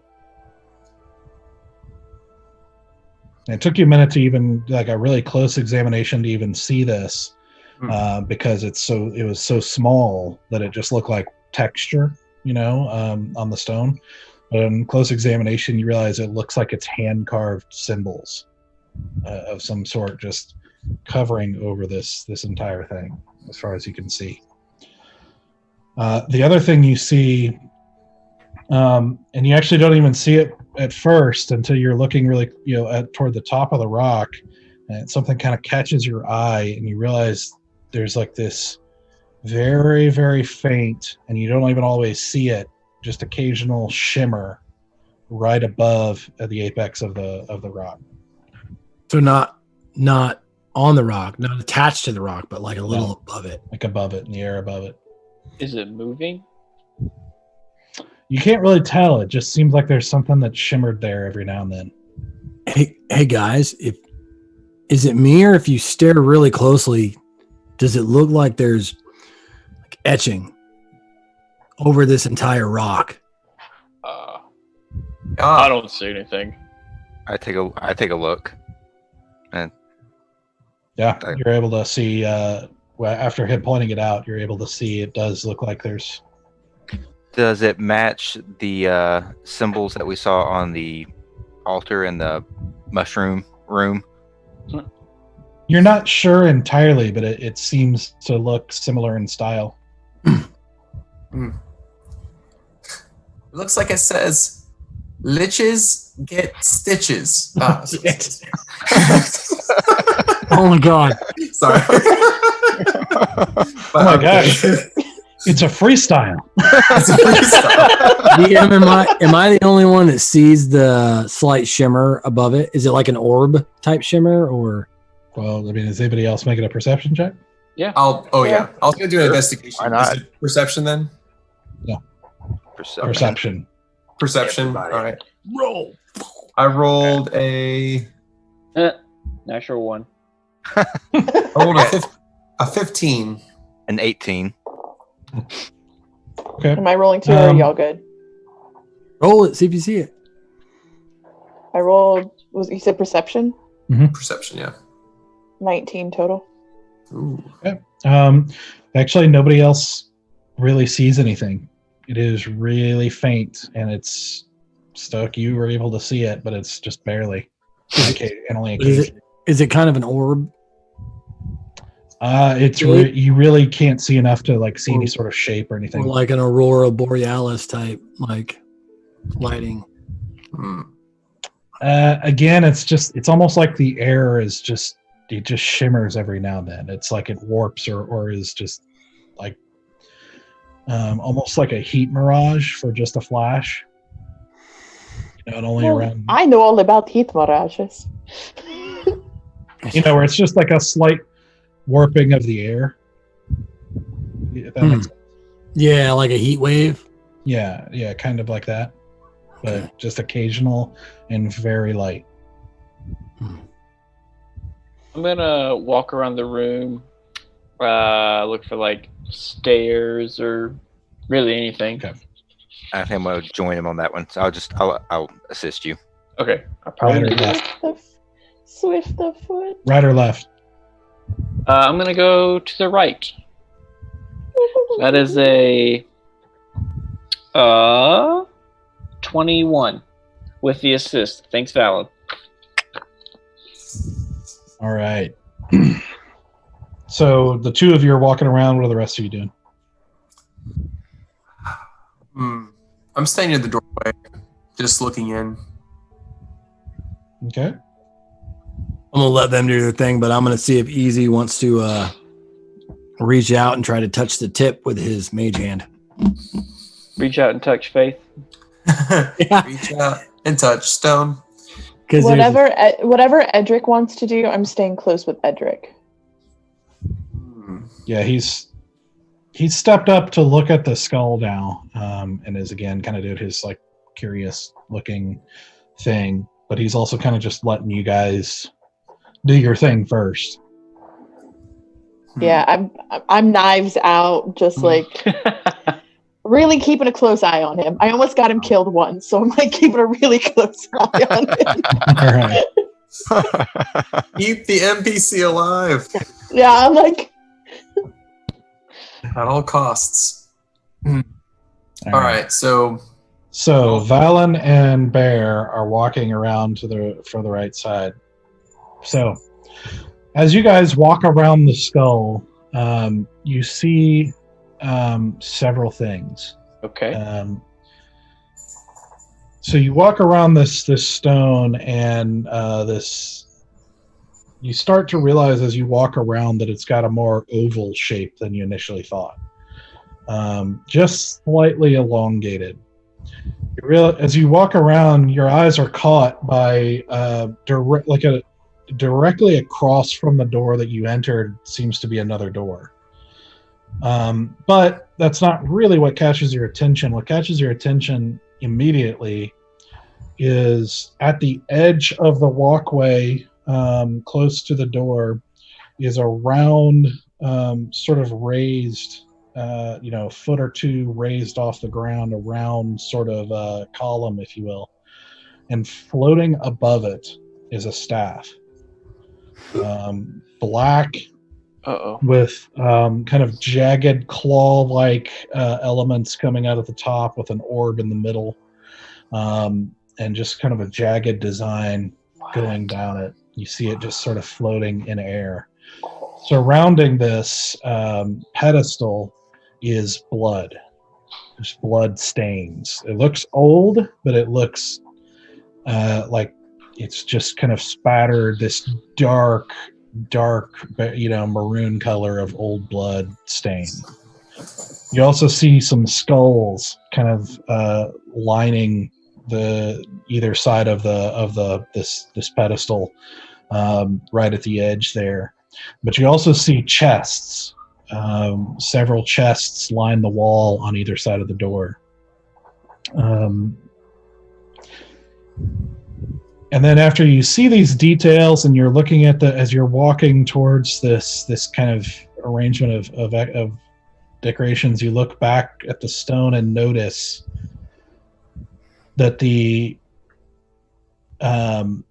right where the ridge of the walkway starts, kind of right around that area on the stone, you see an area where it's basically the stone kind of concaves in, and you step forward to look down and basically realize that what you're looking at is not a stone, but what looks like a gigantic skull. What you're looking at is eye sockets in the What?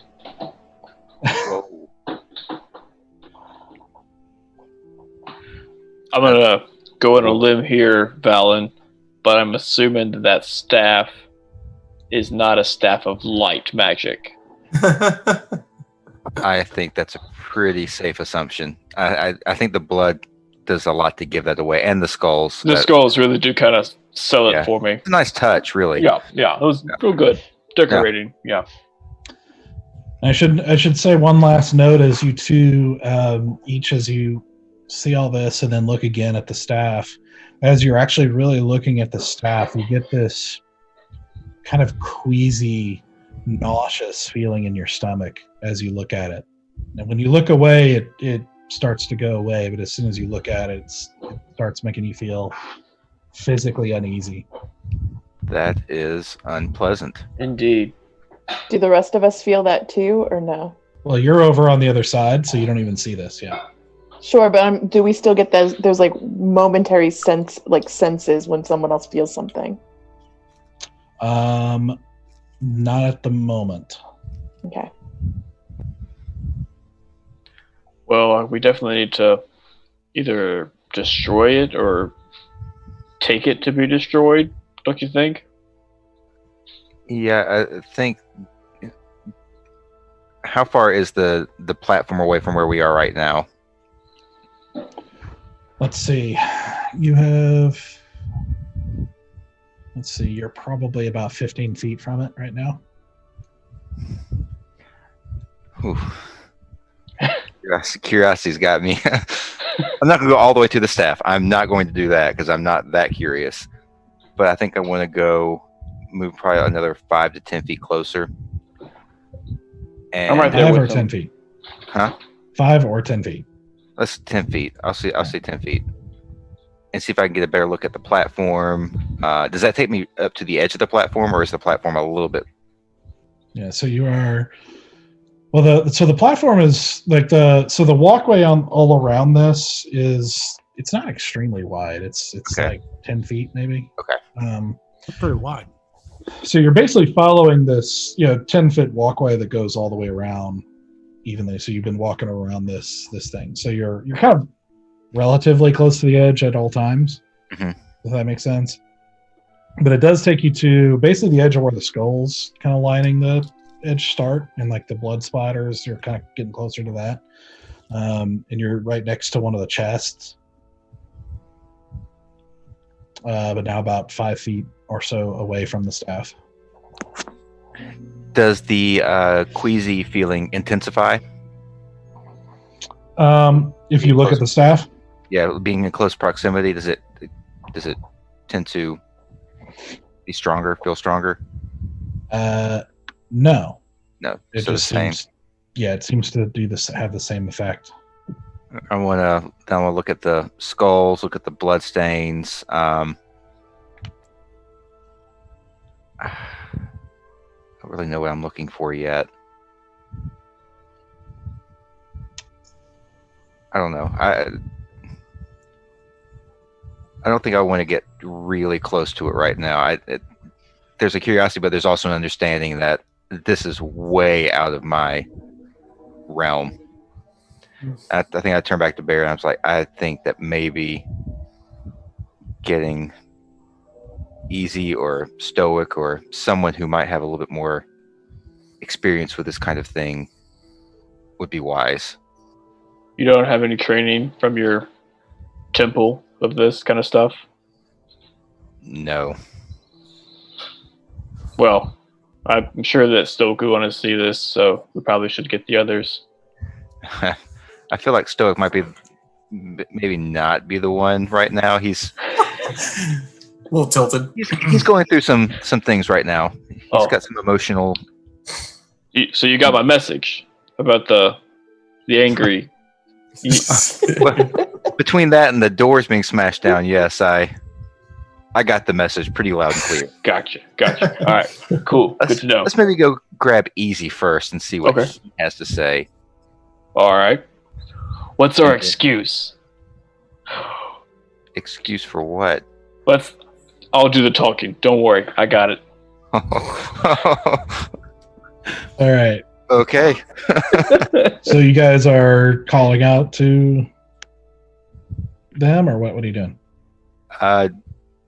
We actually could try to do that mental thing. Yeah. Okay.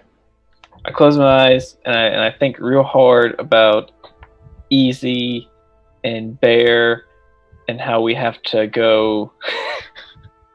We're cooking up chickens, and I'm like, oh, and I'm like thinking really hard about that.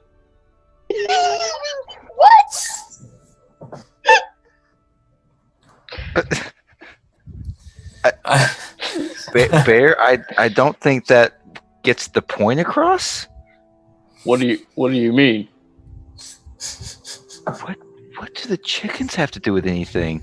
I don't. That's what. Fine. You do the message. It's fine. I don't care. Whatever. That's fine. It's fine. You do it. Okay. What is happening?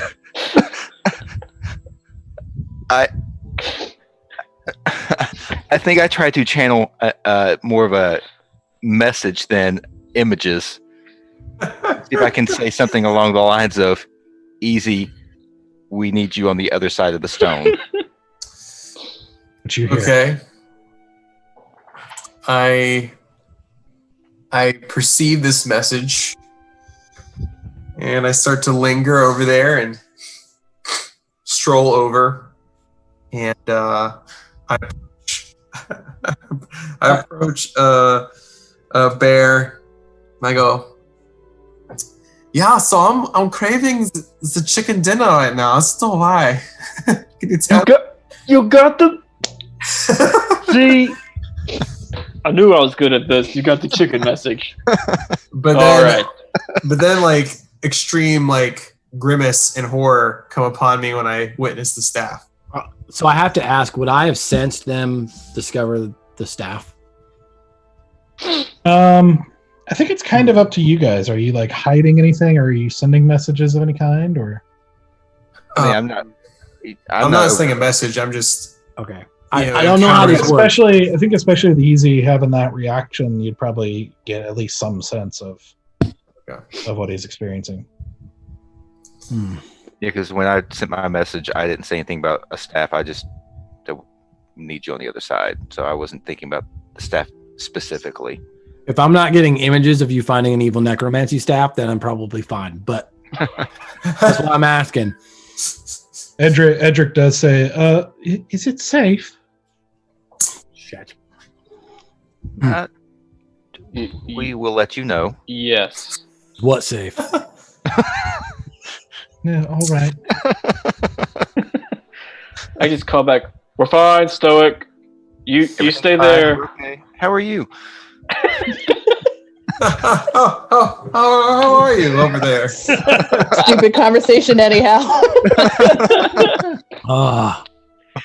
Oh man, that was good. Probably keep staring at the shimmering light at least for a little bit. Hmm. We'll go that. Okay. Can I do that cat thing, like when you look at something and a cat looks at you looking at something? I just want to do that to Stoic, do like looking at him looking off into space. Okay. You are doing that. So, Easy, what are you thinking? Not so good, yeah. Not so good. This is very dark magics. I'm gonna roll an investigation check on it. To see. What do I want to see? I was gonna investigate any weaknesses I could see in the staff. That's a possibility. Any weaknesses, yeah. Just like if there's any like a crack or something that I could tell that it could be destroyed in some way. Okay. I'm gonna touch it. Are you going up to it? I will be within 5 feet of it. Within 5 feet? Within 5, like right at the 5 foot mark. Okay. Oh boy. Oh boy. It always makes me nervous when they start asking you about exact distances. Yeah, silence is never good. I'm not gonna touch it. I'm definitely just gonna get just. Yeah, I definitely started to rethink mine when he said, well, 5 or 10 feet. I'm like, 10 feet. I really think that's. I'm gonna do something stupid, y'all. I'm just gonna. It's Go gonna ahead, happen. Oh, boy. Oh god. All right. Oh boy. Sorry, I'm checking something. Of course.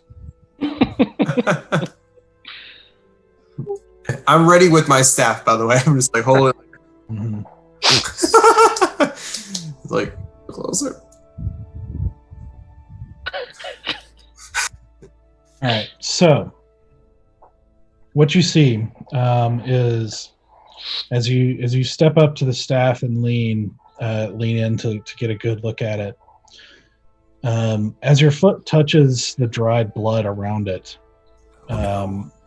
you hear this sort of like as all around the edge of the walkway, which you guys see, which the rest of you see coming around, is basically in this line of black. You see symbols like the opposite of light up, just Dark. in dark. They light down into black symbols all the way around the room. Very nice. And Stoic, as you're and Asura, since you've been looking back and forth, you see this shimmer suddenly coalesce into a floating black robed figure with tattered robes, which you guys see as a skull face with kind of a bluish light glow to it, as it says something in a language you don't understand. You just hear echoing through this room this Oh god. The black lines then coalesce into two more shadowy figures on either side of the gigantic skull. Sacred flame. And that's when we're going to take a break. I shot immediately at that thing. No hesitation. I literally, the minute everything started convalescing, I literally took Edric and threw him back towards the door. Yeah. Since we'd only walked in, I literally grabbing him by the back of the shirt and throwing him out the door. We'll I don't know how this happened, guys. I don't know. No, D&D is hard. It sure is. Because Stoic, if he would have got any whiff of that thing, he would have tried to walk up and just grab it and smash it over the railing. Like, Oh, I know. That's why I was like, let's not tell Stoic until we kind of get an idea what this is. But yeah. oh, It's good. All right. It's good. All right. Wait. So we'll resolve all that in about 10 minutes. So go to the bathroom, get drinks, whatever you need to do. All righty. And we will be back shortly.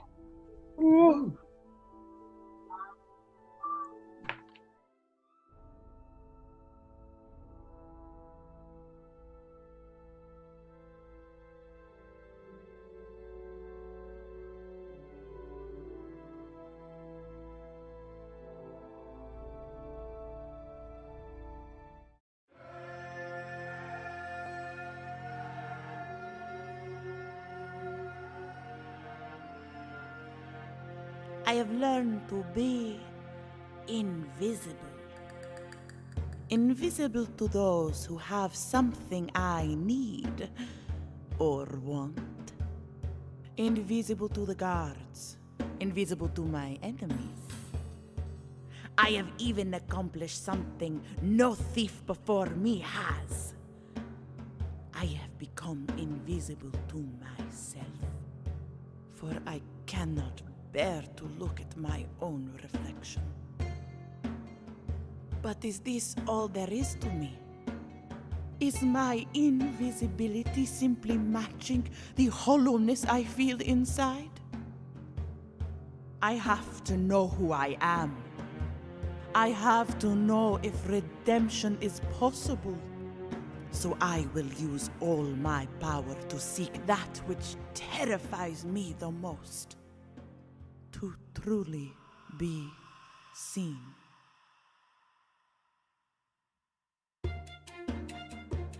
And perhaps along the way, slit a few throats of those who do not deserve to be seen.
All right, welcome back.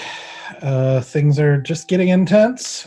So, as the party has apparently disrupted something or awoken something in this chamber here, pick things back up with an initiative roll. Yep. I don't know who did that. That was really awkward. Do I get my sacred flame? Does that count as initiative? Yes. We're gonna roll for initiative because We're gonna die, guys. happening. No way. Please, don't want to be that guy to disturb the angry necromancer creatures. I do. All right.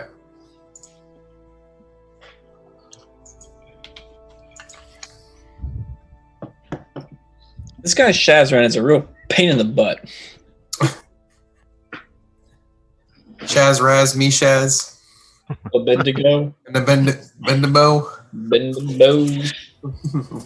a bed shadow. I got an 11, by the way, Doug. Hold on, I'm gonna call for it in a second. I'm just getting my side in order here.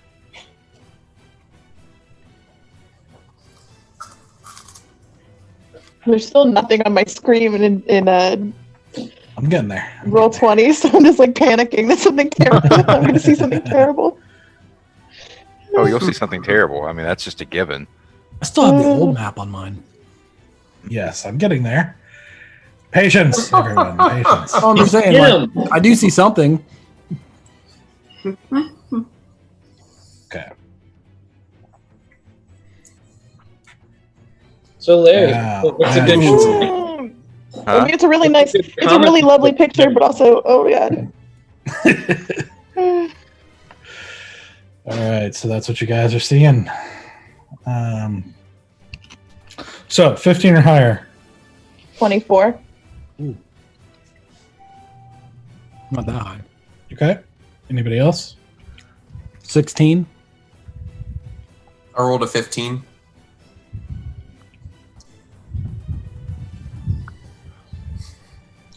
Uh, 15. Okay. 10 to 15? 11. In.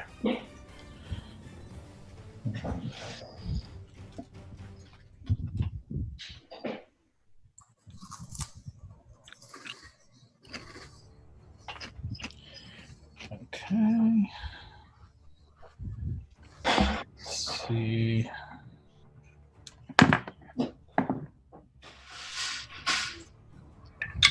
I feel like a boo from Aladdin. Too close. Remember that scene where the ruby, like the gigantic ruby? Boo, no! Huge eyes reflecting in the eyes. If you have summoned Robin Williams, I'm okay with that. Just saying. Honestly, I'm here for it. Mm-hmm. It's like the diamond in the rough. But in this one, everyone dies. Everyone just dies. You Don't used say to have that. a friend like me. Oh. Oh. Mm. Ouch. You're the I'm DM. completely You can't opposite joke like direction. that. Have you ever seen or listened to Kitty by American Presidents? Like old 90s band, Presidents of the United States of America. Probably. I think I've heard Talking that. about Yeah. Kitty. He's like, Kitty in my foot, I don't want to touch it. And then Oh, yeah. Yep. Mhm. when he touches it, that cat just fucks him up. It's like, I just want to touch it, I just want to pet it. Ah! Turns out that cat was a tabaxi and just messes him all the way up. Hmm. Plot Mhm. twist.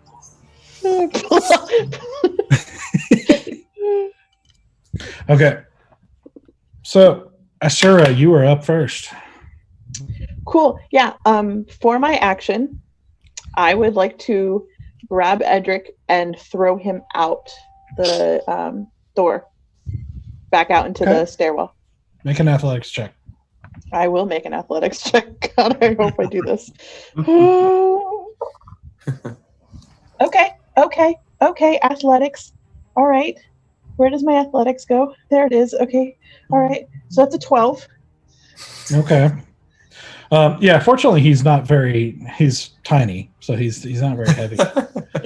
So you're able to grab him by the collar of his jacket and just haul backwards, tossing him through the door. His feet kind of lifting the ground a little bit as he goes, and you see him go, disappear down the stairs. Did you just kill Hedger? Like 5 flights of stairs.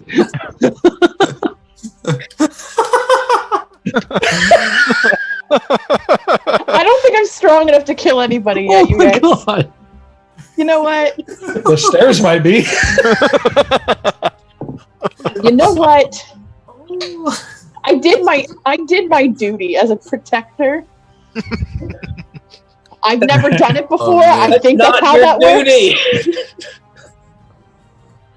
I'm trying on new skills, you guys. I'm trying on new skills. So, anything else you're wanting to do besides murdering Edric? After murdering Edric, I would like. Do these columns here provide me any coverage of any type? It would. They're not. They're more like, like bezels on the wall, more than like actual columns sticking out of it. So it'd be pretty tough. Then I'm just gonna get myself wedged in the doorway. Okay. I mean, you could try to hide as much as you can, back in the hallway. Yeah, I'm a hide. Bye, guys. Okay. Roll a stealth check. I will roll a stealth check. Because I can do that. That is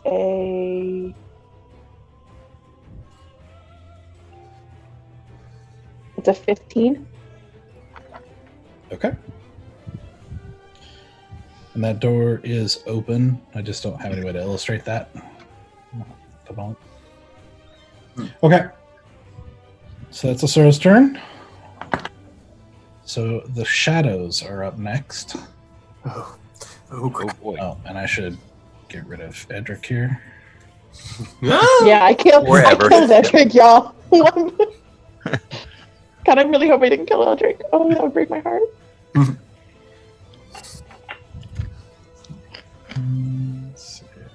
Oh no. I hate when he uses rulers. I know. Especially when it points to you. Yep. Like, well, this is how it's gonna be. Yep. Well, lived a good life,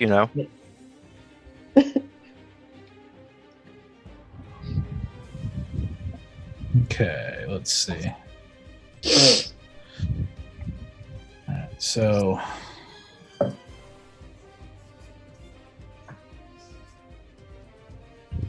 yeah.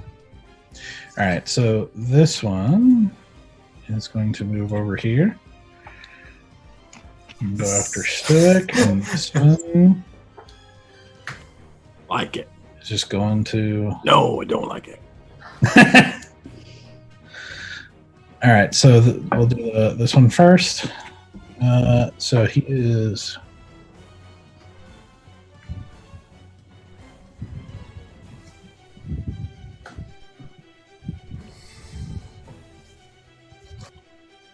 Okay. So you see this shadowy figure that basically seems to be completely black, just move with kind of unnatural movements, rushing around the opening here towards you, Stoic, as it reaches out for you, and nat 20s. Oh. Misses. Oh, okay. no. You said 20s is in plural? Nat 20. No, Okay. just I like nat 20s like an action. Like Okay. he nat 20s. Okay. It was just poorly worded. So I was thinking multi-attack. I was like, shit. yeah, no. Okay. So you take 5, 10, 12 points of necrotic damage. Wow. 12 points? That could have been a lot worse. Yeah, it could have. Then Product's not good though. so what happens is That hurts.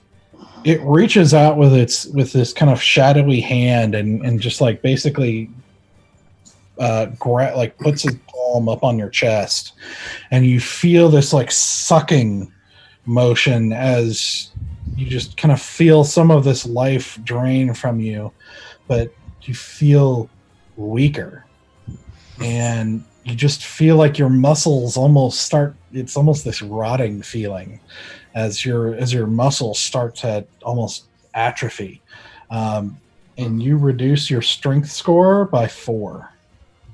What, permanently? You don't know. Well, I'm just asking because I don't know how to do it temporary.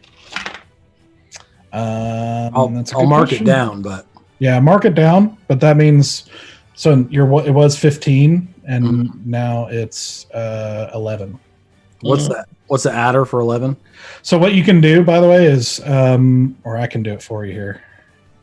You can if you click on your strength score, you can actually override it. There you go. I just did it. But what's the adder, just so I know, for 11? 11 is 0. 0. Okay. All right. So, going to the other one that is going to attack Bear Okay. That's good. with a natural 1. Just complete extremes here. The world is still in balance. You got the really dumb shadow come after you. It's like half drunk. Yeah, this shadow is not very bright. So, I think we've met our pun quota for the night. Oh, come on. there is no limit. The limit does not exist. Ugh. Good to know. Yeah, it's a free action. So this one, as it rushes up, you're able to whip around, and just basically knock it back before it can actually try to get out and reach out to you and everything. And you just kind of see it like do this kind of loose, air movement as it's knocked back, but then is still coming after you. Stoic, you're next. All right, so I can't figure out how to get the ruler thingy to work. How far am I from the furthest shadow away from me? The furthest shadow? Yeah, the one over there by Bear. So, like about 30 feet. Like, my range is 30 feet, so is it just within, or? Yeah, well, I'll give it to you. Okay, because I can move a foot without breaking melee range. You know what I mean? We'll just give it to you. Okay, so if that's the case, I am going to cast. I'm going to make your life hard, and I'm going to cast Bane on all 3 creatures. I believe that's a charisma save of 13. Let me double check. Yeah, so Bane is a charisma save of 13. Yeah, beat 13. Okay.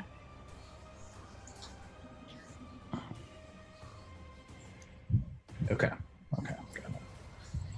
All right, so we'll start with the top shadow there. He nat 20s. Jesus. Wasted on that. That's fine. The Don't hit one in me. the middle.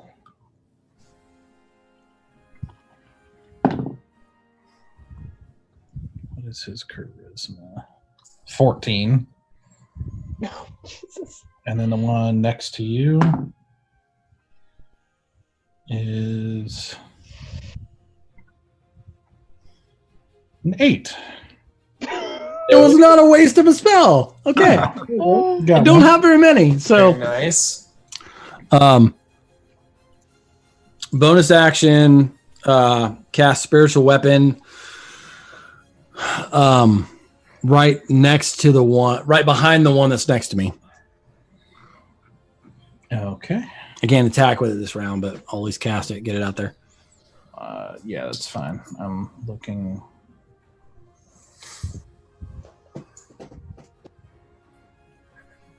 Sorry, I forgot about that. I had to go to another map and grab it real quick. Oh, you're fine. So like right here. Yeah, that's good. I was thinking directly behind, so almost like I'm flanking, but Okay, that's fine. that'll work. Okay, and then bonus action. I want to go like this and see if I can hear the gnome scream.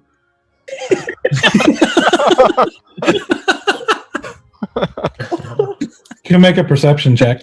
What? Was that a free action? No, I think in the height of this, like in the midst of all this, unless you take an action to really Okay, listen. that's what I figured. I just kind of want to like, did I hear him scream? Do I hear like? Don't. There's a lot going on right now, so Okay, that's fair. We'll find out afterwards. That's the end of my turn. Trying to do good. Trying to do good. Easy, you're up. Oh man. Thinking about this. All right. I'm gonna cast a new spell. Oh boy. Yeah, I didn't realize that I didn't actually fill all of the spells I should have known. I looked later and I was like, wow, there's like 3 spells I should have just that I could have used. Yep. Didn't realize that. And I'm going to do I'm gonna cast Mind Spike on the guy in the middle. Okay. Ooh. Sounds so fancy. I reach into the mind of a creature I can see within range. The target must make a wisdom saving throw of 14 and taking 3d8s of psychic damage. On a fail save or half as much damage on it. Weird. Yeah, failed and half as much on successful. On a fail save, I always know the target's location until the spell ends. It's a concentration for up to an hour. Okay. Okay, so that's... So even if he becomes like invisible, I'll know where he is. Unless he goes to another existence, another plane, then I'll lose him at that point. Okay. So it's a wisdom saving throw? Yep, a What does it 14. have to beat? 14? It's beat a 14. That's a nat 1. Oh, Total extremes tonight from the masters. So Okay. I guess I should roll the 3d8s. yep. Mm-hmm. That's an 8, 7, and an 8. That's 20 Jeez. damage.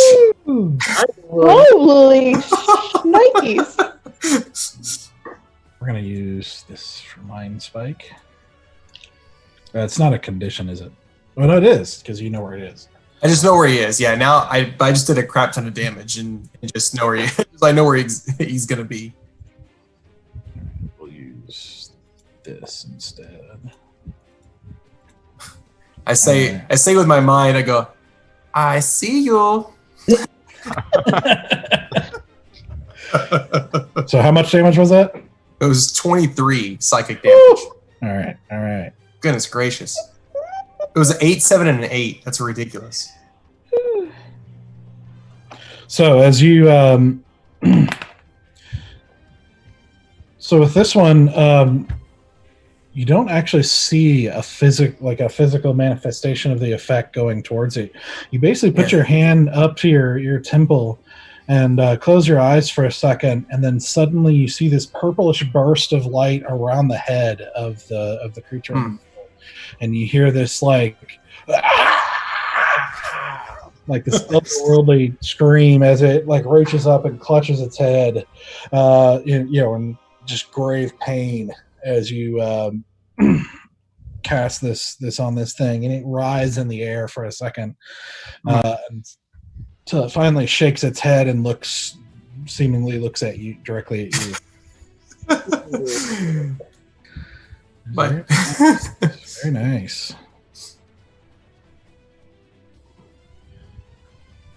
Okay. Bear, you're up. Okay. I'm gonna take out my I think I called him the Blue Dragon of the North. My Morning Star. Oh yeah. Uh, spin it right round and try and smack that Grim Reaper in front of me. Okay. Probably not. We're gonna see 10. 10 does not hit. Okay. So as you bring it around and this kind of overarching thing, you just see the shadow kind of shift to the side and dodge the swing. Cool. And it says, I don't know if this with me for unarmed strike that I can basically do it like 1+ strength. I guess, but I still have to roll. Never mind. I still have to roll to hit, right? But my damage is set, I think. Well, you always have to roll the hit for that kind of attack, yeah. Okay. And your Morning Star is just one-handed, right? I think so. That's how I've been doing I it. believe so, yeah. Okay. Yeah, so then I will attempt to punch him right in the face. That's even worse. That's a 9. That also doesn't hit. So as you bring it around, you bring your fist around, you see it just kind of like shift in place again. Again, just missing your fist, only getting air. Okay. Okay. Yep. Valen. All right. I am going to swing at the shadow in front of me with my quarterstaff, two-handed. Do it. Oh, that rolled so many times. I almost landed on a 20. 13. 13 hits. Whew. All right. That is a 9 points of damage. And then I will spend a key point to do patient defense, which gives me the dodge action, or I'm able to dodge. Was it the next attack? I'm trying to find it. Yeah, I can take I can take the dodge action as a bonus action on my turn, so I'm taking the dodge action. Okay.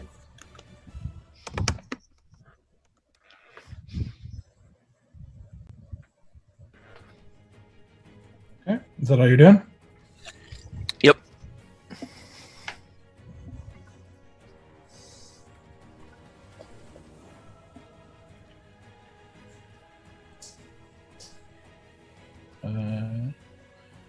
Okay.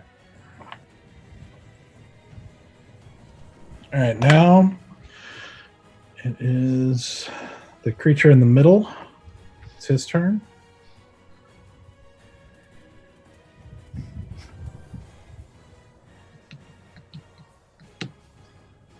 I ain't scared of no ghost.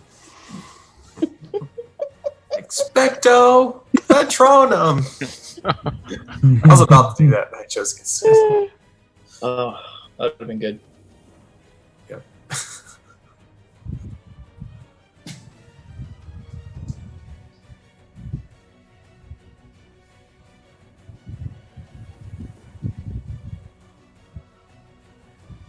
All right.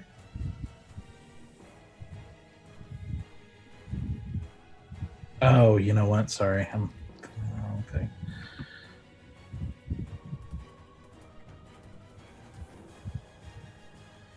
I'm not emotionally prepared for this much silence.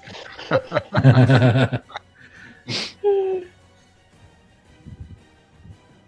right.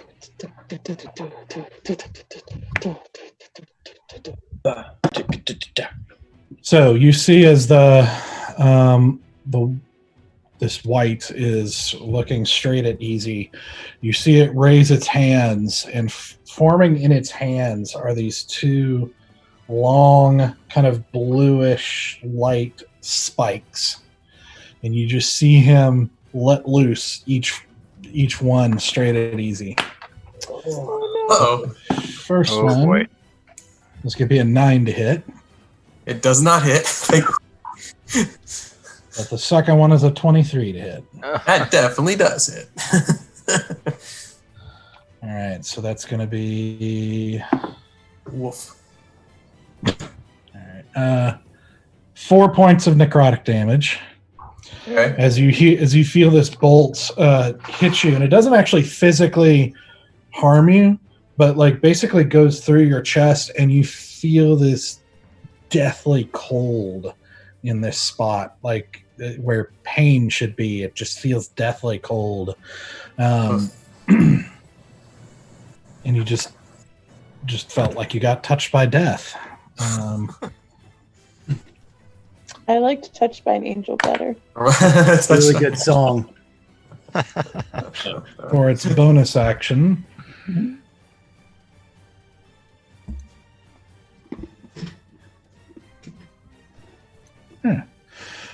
So for its bonus action, you see it basically go and disappear for a second and reappear right in front of you.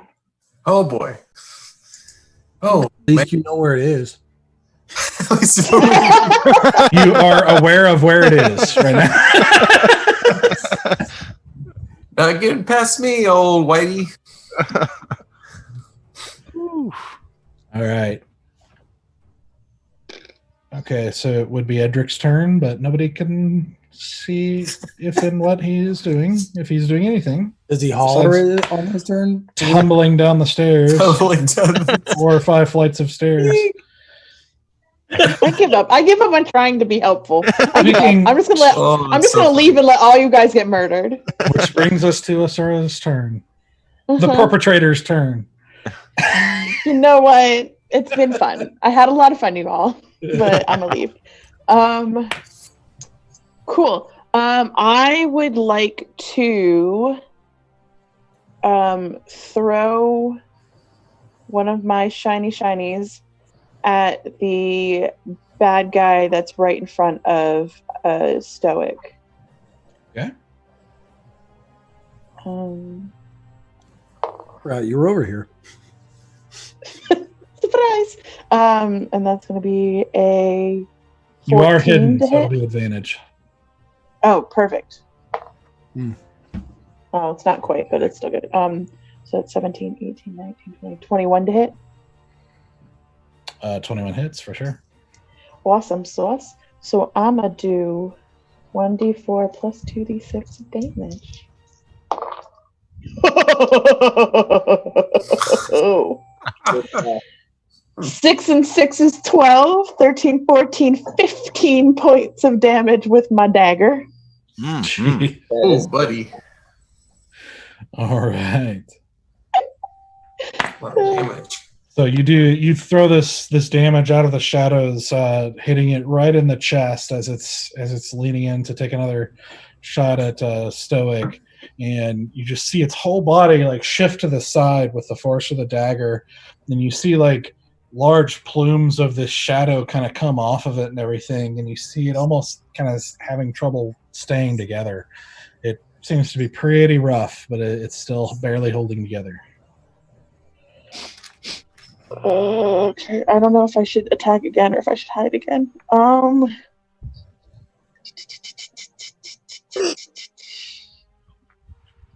For my bonus action, I'm going to throw another Okay. for my bonus action. And because it's 2-weapon fighting, I know that I can't add my modifier to the damage, Right. not the roll. That's a nat 20. Nice. Yo. Okay. So that's just going to be my attack roll for my dagger, correct? Right. With no modifier. Right. Well, she gets That's a 4. Without them, so with no modifier, So 8 total. doubled. Yeah, another 8 points of damage. So you let loose another one quickly as it's like still in the motion of kind of being shoved to the side by the first dagger. You see another one go straight through its head as its head jerks to the side, and the whole shadow just dissipates. yes. Woo. Did I do it? Nice, very nice. If it dissipates and I'm standing on the other side of it, Am I okay? Nothing seemed to happen to you. Okay. Okay, so that's your turn. Mm-hmm. That brings us back to the shadow, singular now, who is going to take another swipe at Bear. Okay. Gosh. That's an 8. Nope. Oh. I can't hit him. He can't hit me. What color the draw? It's a big whiff battle. Uh-huh. It's like two of those, like the little kids playing swords that are just waiting, Yeah. they're not actually hitting it. Oh, I got you. It's a breakdance battle. All right, well, he's You could almost say we're shadow boxing. I hate everything about that.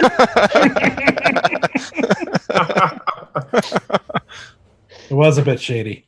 Oh, All right, No Stoic. time for jokes. It's dark times. I would like to. They're more than 20 feet, but as a bonus action, I want to You move. can't get your ruler to work.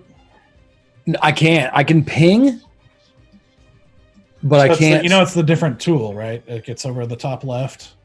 It's the one What? that, like below the search thing. It's the It's button. the circle with the whoozy. What's it? It's the little it's like a circle with the. circle with- Don't, Circle with the woozy. What's it? Yeah. I don't Yeah, know. you know, okay, this look. thing. You see the search icon, and then below that is Yeah, a it says ruler like looking snap thing. to center and stuff. Yeah, do no snapping. No snapping. Swiping. Yeah, now click and drag. There you go. Oh well, crap. That's nice. Okay, so Yeah. spiritual weapon. I can only move 20 feet. Okay. So like center of the rock as a bonus action. And then I'm going to run towards. I will run towards the shadow Okay. as far as I can get, which I believe is 30 feet. Yep.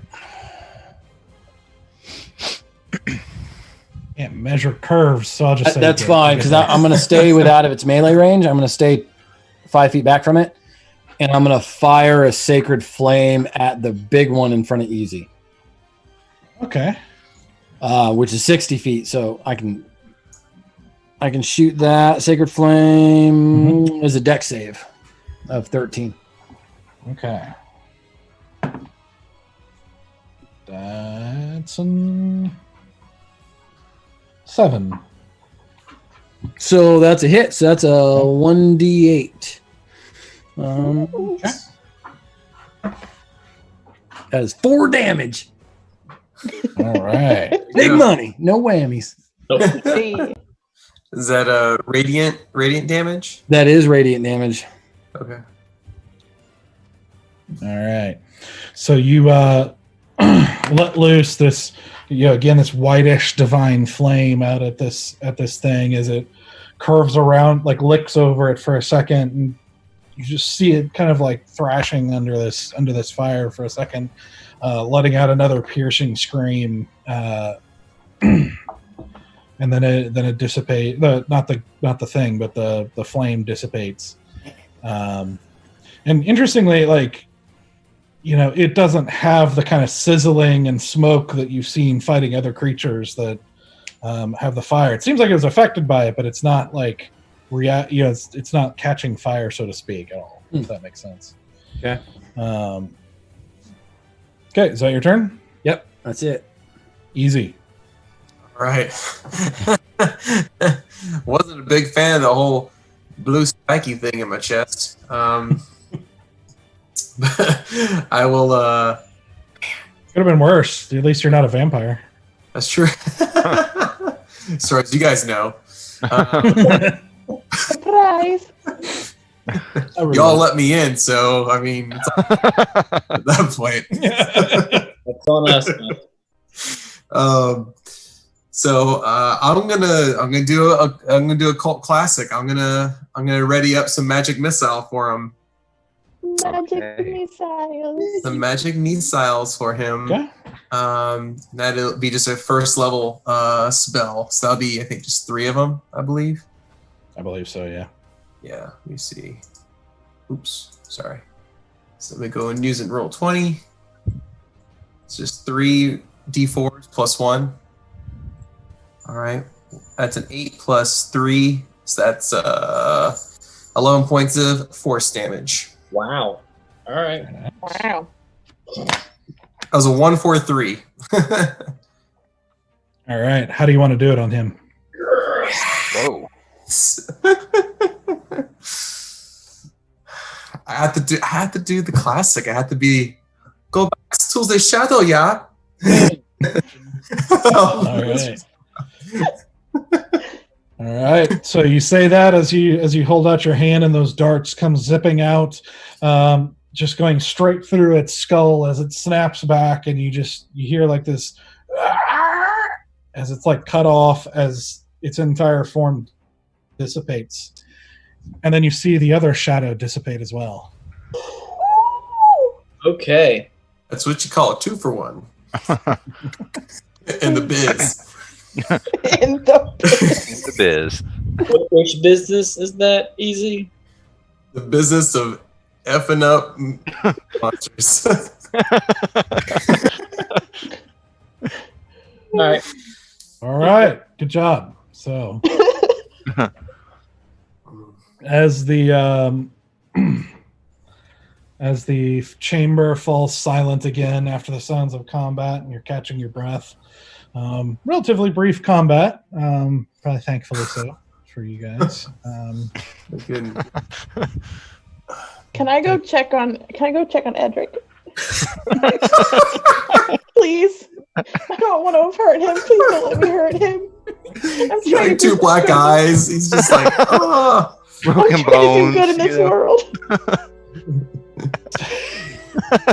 You turn and go to the top of the stairs and look down to see about 5 steps down. You see a gnome clutching to the thing, wide-eyed, just kind of like holding on to the edge of the steps and not moving, like panting. He rolled a natural 20 on his save, so really lucky. Way to go. He is not equipped to deal with that kind of situation, so and that 20 is about the only thing that saved him there. Oh my god. That's amazing. Y'all, I'm so sorry. I'm gonna go help him up and be like, I'm so sorry. Are you okay? I did not mean to throw you so hard. I am not like a baby bear. I don't have a strength thing going on. Anyway, I do have to getting tossed is not very pleasant for a man of my and downstairs. I got very lucky right there. Yes, I'm very, very sorry. You can talk to Monkey Monk about the goddess Ixie. She was on your side. I'm so sorry. I'm so sorry. Are you okay? Yeah, a bruise or two, but nothing terrible, I don't think. Okay. I'm just like helping him up, like so gentle, like afraid to like even like give him like a mild like squeeze anywhere. Sword, just because he's small doesn't give you the right to throw him around. You guys walking around to join the rest of them then? You have to get permission to pick Yes, him sir. up. Yes, I'm gonna see if Edric wants to come with us. Like Edric, would you like to come? Yeah. over and see what we- Well, if it's safe, yes, I would very much like to see the room. I would say stay close to the wall as you go around the right side where everyone else went. Capital idea. Yes. I would actually like to go around the left side. Okay. So you walk around the left side, and there doesn't seem to be anything different, really. Seems to be a pretty, uniform chamber on both sides. And you just hear Edric make an kind of exclaim of surprise as he's looking at the skull, and then at the staff, and then at the blood, and then at the chests, and etc. And just, oh my dear, By the gods, that's not a pleasant feeling looking at that thing. No, it is not. I'd- Easy. Have we figured out, now that I'm assuming the trap has been sprung? That's happened. I don't Like think shuffle over the corner.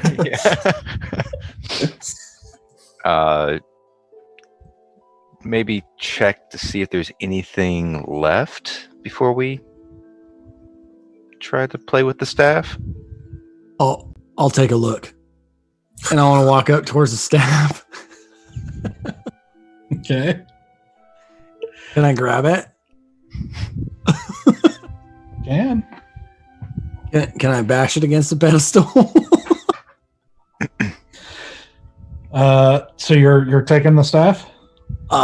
If no one's stopping me, yeah. And then I'm gonna bash it against the pedestal to try and destroy it.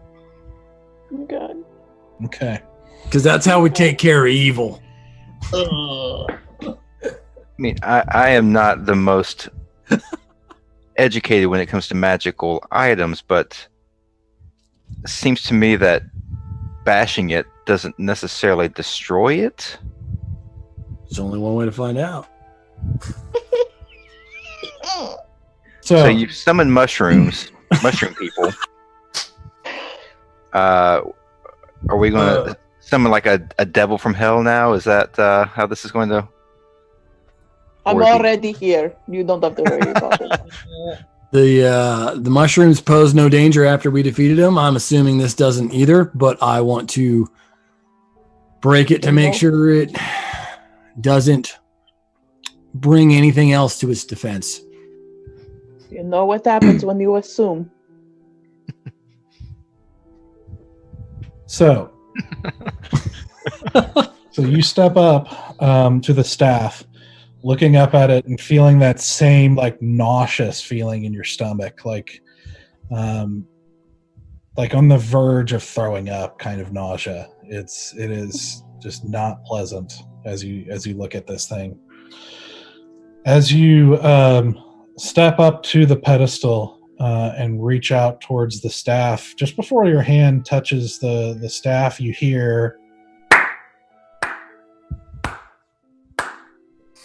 Don't like that. and you hear this clap echo through the chamber, and you stop for a second, and you hear a voice from back where you came. It says, "Well, I do believe thanks are in order." No. As you see a man walk out, and not a man, but it looks like an elf. Walks out with long black hair, wearing tight-fitting clothes with a bow strapped to his back, and a couple of small pouches and everything, seemingly very practically dressed. Walking around, and as he's clapping, he walks around into view from the other side of the skull, looking over you guys, and then kind of looking around at the skull and kind of taking it in the room, just kind of in a relaxed fashion, as he's just kind of curiously looking around, and says, "You have effectively cleared the path for me, and I have to thank you. It was done most skillfully, might I add. Y'all would have done very well traveling the road and entertaining folks. Well, perhaps you already have. I don't really know. Have any of you experience with entertaining people?" Dead silence. Yep, dead silence. Not a talkative bunch, huh? Well, that's all right. It's okay to be shy. There's nothing wrong with that. But it's, traveling and entertaining folk is quite rewarding, especially if you can do things that are impressive. And he actually, you see him go down and come up as he does a handstand. And he says, especially if you can do things to put awe in people's face. And then he goes to one hand And says, especially things that they didn't think were possible. And he gives a little push up onto 2 fingers, just perfectly balancing on 2 fingers on the floor here. Then with a slight flip, he does like a little somersault and back onto his feet with like effortless grace. He's like, I spent many years entertaining folks. Let's you can make a decent coin if you know how to. How far away is he? By this point, he's because I wouldn't let him get within 10 feet. What side did he walk down? The left or the right side? Left, I think. Yeah, because I'm on the other side. Yeah, so Because Edgar I came went up down the left here. side. Yeah, I went down Yeah. the left side when everyone else went down the right. You did. You guys all went up here, and he is just kind of casually walking towards you to about here. Okay. So far. So I'll back up if he gets within 10 feet just to keep that distance. Can I start making my way back Well. the way I came down the left side? While he's walking down the right side, can I come back up the left side? Okay. I'm going to approach, not like Like within, stealth, like full stealth mode. Roll a stealth check.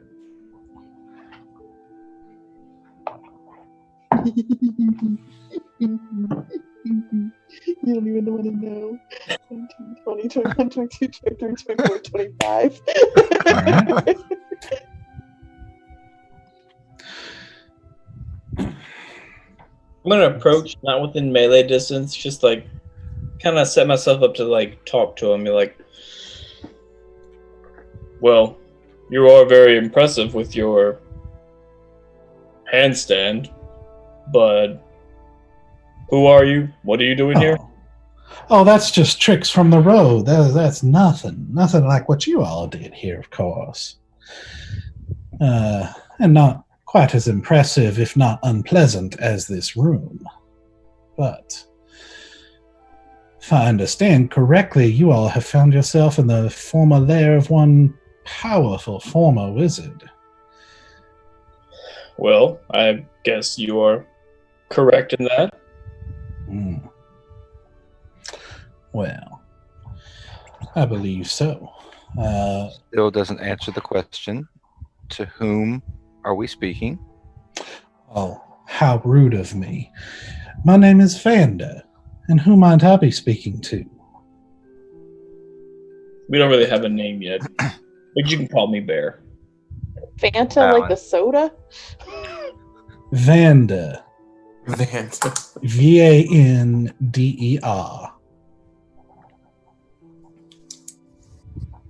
I didn't say anything. I was just like having a moment.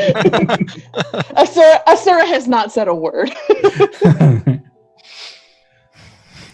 Well, Vander,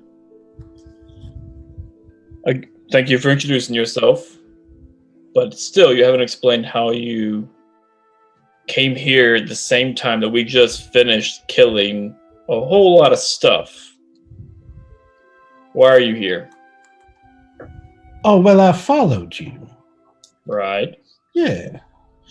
I mean, I apologize. I didn't want to disrupt your team dynamics. It seems like y'all work pretty well together. And just figured it'd be best to let you do your thing, and then we could talk after you were done. And here we are. How kind of you. Well, I don't know if it was kind so much as it was practical. Yeah. How long have you been following us? Oh, well, since you left the camp up at the top. DM, have I been able to sense anybody else's thoughts since we've been in this room? Let's see.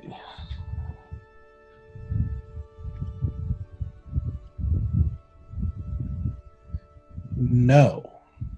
You've not sensed anything from him. Okay, but my teammates I have?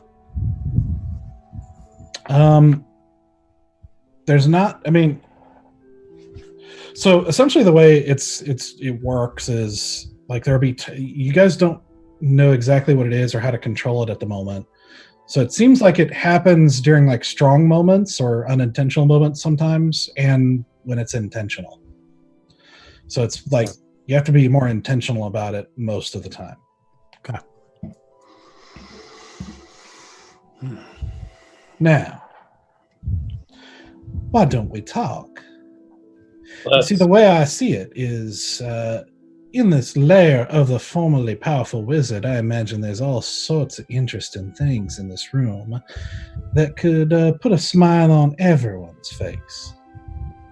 And fortunately for you, I'm not interested in most of it.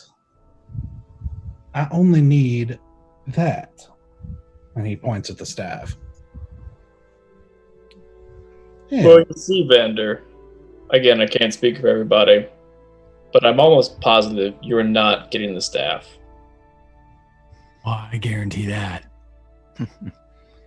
Oh, curious.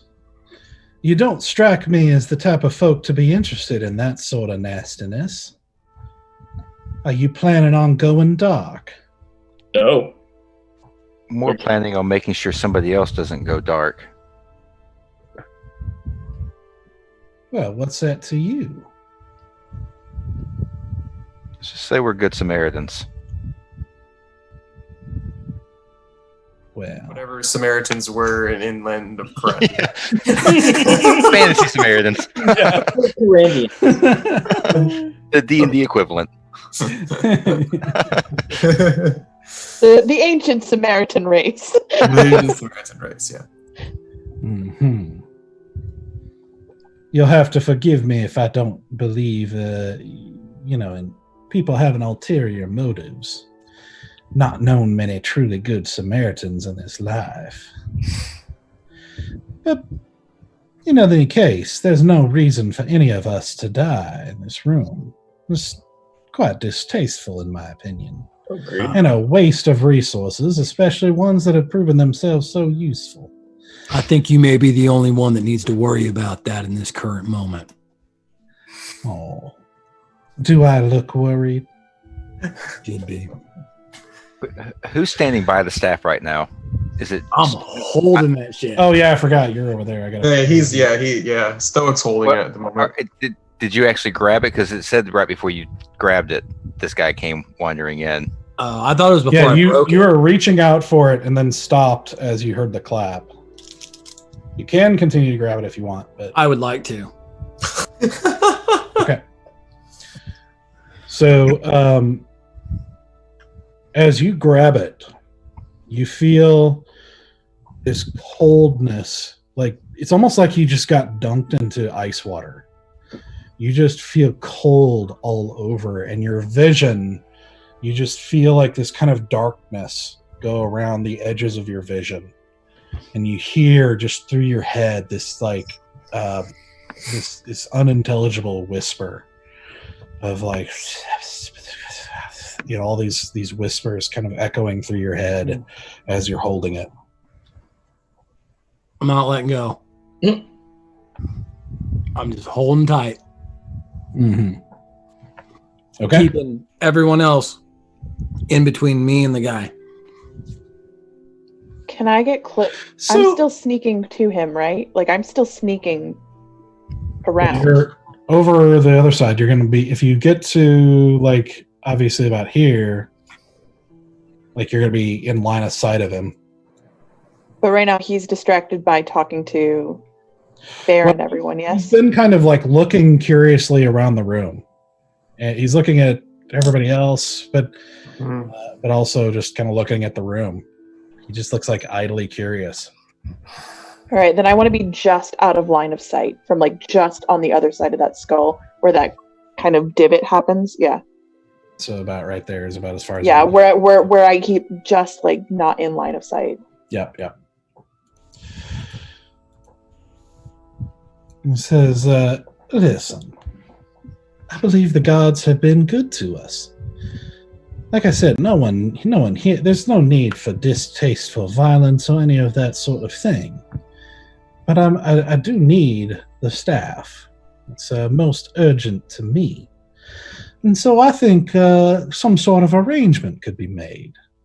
And we could all walk out of here happy with a new friend made. And perhaps I could offer you something that would be of great interest to you. Yeah, it's a. In fact, I would even venture to say that it's a little bit greedy to take all the treasure of this room for yourself. But I understand the nature of a bargain. So, the question is, what would you want? Because I can offer you other benefits. Gold, perhaps. Y'all are for hire, if I'm not mistaken. A group like you look like the type you might be interested in business for hire. I'd say perhaps the location of one of the most wanted men in all of the kingdom. Been wanted for years. I think if I recall the last time, it's worth about 5,000 gold. Did you just call us sellswords? If that's the term you prefer. That's not a good thing to call us. I will call you whatever you like. Adventurous entrepreneurs. There's no judgment for me. Everyone must make a coin here and there. And I could lead you to the target that gives you more coin than any other you're likely to get. If you were to take down this man, it'd probably make you a hero of the king's court. And there's all sorts of opportunities that could come from that as well. Vander, I think you're barking up the wrong tree. We already have 2 benefactors already. We don't need a third. Do you now? Who might they be? I'm not going to say. Justice.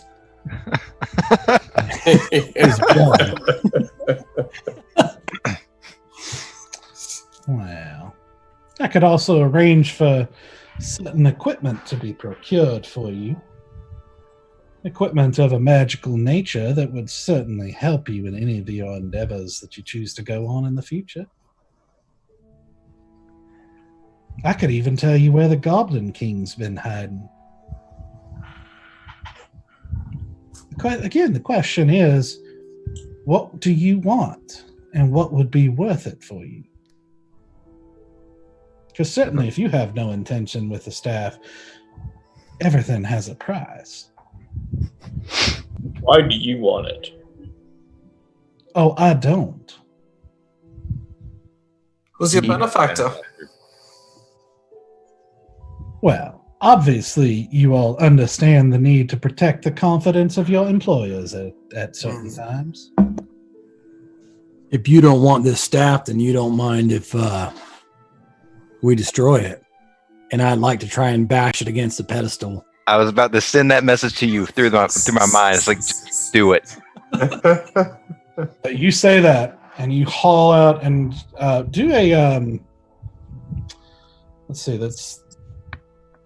I'll let you do an athletics check or an unarmed attack, whichever one you want to do.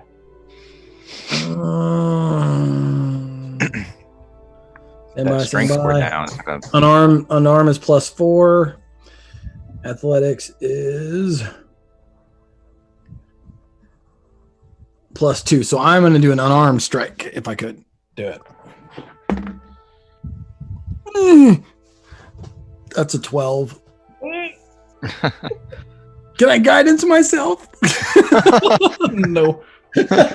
So you say that and just quickly haul out and hit this staff with the against the pedestal, and you feel this vibration through your arm as you. It's hard to explain how ineffective it was. It is like the stone. You get the stone. You actually hear a tiny. You didn't really see anything, but you almost hear this cracking noise, and you get the impression the stone pedestal is going to break before this staff does. You look at the staff quickly, and there is not a dent or scratch of any kind on it. This is as bad as the ring. And the guy kind of chuckles, and he's. Well, now that is a waste of resources, even if you could do it. But unfortunately, you simply lack the ability to destroy something like that. I might have to try it against something a little harder, like your head. Well, I don't think that would be a very effective either. No, you do look a little soft. Certainly softer than that stone. But still, the question is a question of worth. What is that staff worth to you?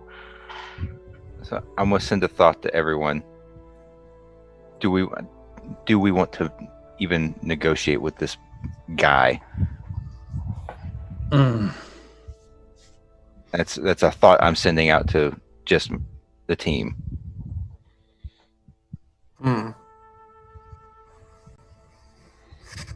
I just send back. He doesn't get the staff. There's only room in this party for one sly talking elf. So I'll send the image of me bashing him in the head with the staff. That's about where I'm at. knowing that Asura is on the other side of the main skull here, I send another message. Be ready. I'm only sending back an image of a sandstorm. Okay. That means it's getting hot in here.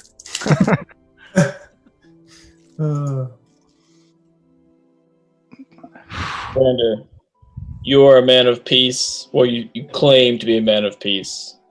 I am also a man of peace. Please just walk away. I do not want to have another battle here today.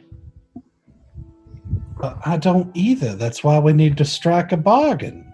We need to make an arrangement that makes everyone happy. And you see, if I have to walk out of that room, I just won't be very happy. Bargain is we're leaving this place, and we can go through you, or we can go around you. Simple orcs and their simple logic. Not paying attention to anything. Oh shit! No measure. Oh no! That makes me nervous. Well, it's most disappointing that you all would be so slow and hard-headed about all of this. But what can you expect from lowly sellswords? And But- with that word, I throw a dart. Yes, I thought Asura was gonna do it. Did you want to hear what he's saying? As sellswords, man, I'm expecting the worst. So I'm surprised Asura hasn't attacked at that point. that's my thought. Yeah, me too. Y'all, all you're getting a sandstorm from her head. That's all you're getting. She's blocked Okay. us out. I will wait and hear what he's going to say. All right. We'll let my better judgment take me on this one. It's up to you. Now, I'm good either way. Okay. It's on you, the Valen. the moment that I see anything remotely aggressive and attack, whatever, throwing a dart. Okay. All right. So as you're reaching, you saw him put his hands up, and you hear him say, "But perhaps a little letter might change your mind. Would you mind if I get it out and read it to you?" Slowly. Mind if I whip this out? I elbow easy, extend his mage hand to take the letter. I'm reaching for it. He pulls it out of a pouch at his side and unrolls it. I think you'll find this letter to be quite intriguing to y'all. And he starts looking it over, and you see his lips move for a second, and suddenly the paper just goes and disappears. God dang it. Easy, come on, man. Get sleight of hand with mage hand. No, just snatch that shit. Suddenly you see With that, you see skeletons appear out of nowhere. God dang it. We are going to put them. Oh my god. Oh my god. Oh my god. Oh my god. I'm emotionally devastated. It's fine. We're fine. It's fine. We're fine.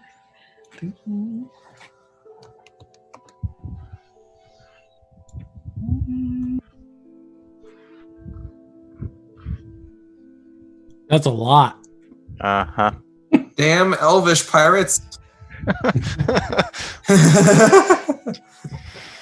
And I need everyone to roll initiative. Oh my Of course god. you do. I have no healing spells. And actually, I take that back. As I It take was a that back. 19. Can we document that? Yes, that's fine. Just keep it a record. But it is 10-10, so I think that's a good place to end before we die. Shut up. Oh, next time I'm just going to attack. Better judgment, my ass. Yes. Don't hesitate, damn it. Oh, I was gonna attempt to tell him a really bad joke to make him go prone. That's my attempt. Like, have you ever heard the story Of Darth the Sidious. of Darth Plagueis the Darth Plagueis the Wise. If I wouldn't have had the staff in my hand, I would have done it. I'm just focused on protecting the damn thing. we got 7 skeletons and an elf. Okay. Oh, Awesome. He was the one who summoned the skeletons outside the door. You don't know. Dadgummit. dude. Oh my gosh. Mm-hmm. Dang it. Freaking intense. Yep. It's about to get real. Oh. Lord help us. Lord. Out of the fire and into the frying pan. Asura, are you going to make us wait till in game to find out what a sandstorm means? Yep. Oh, damn it.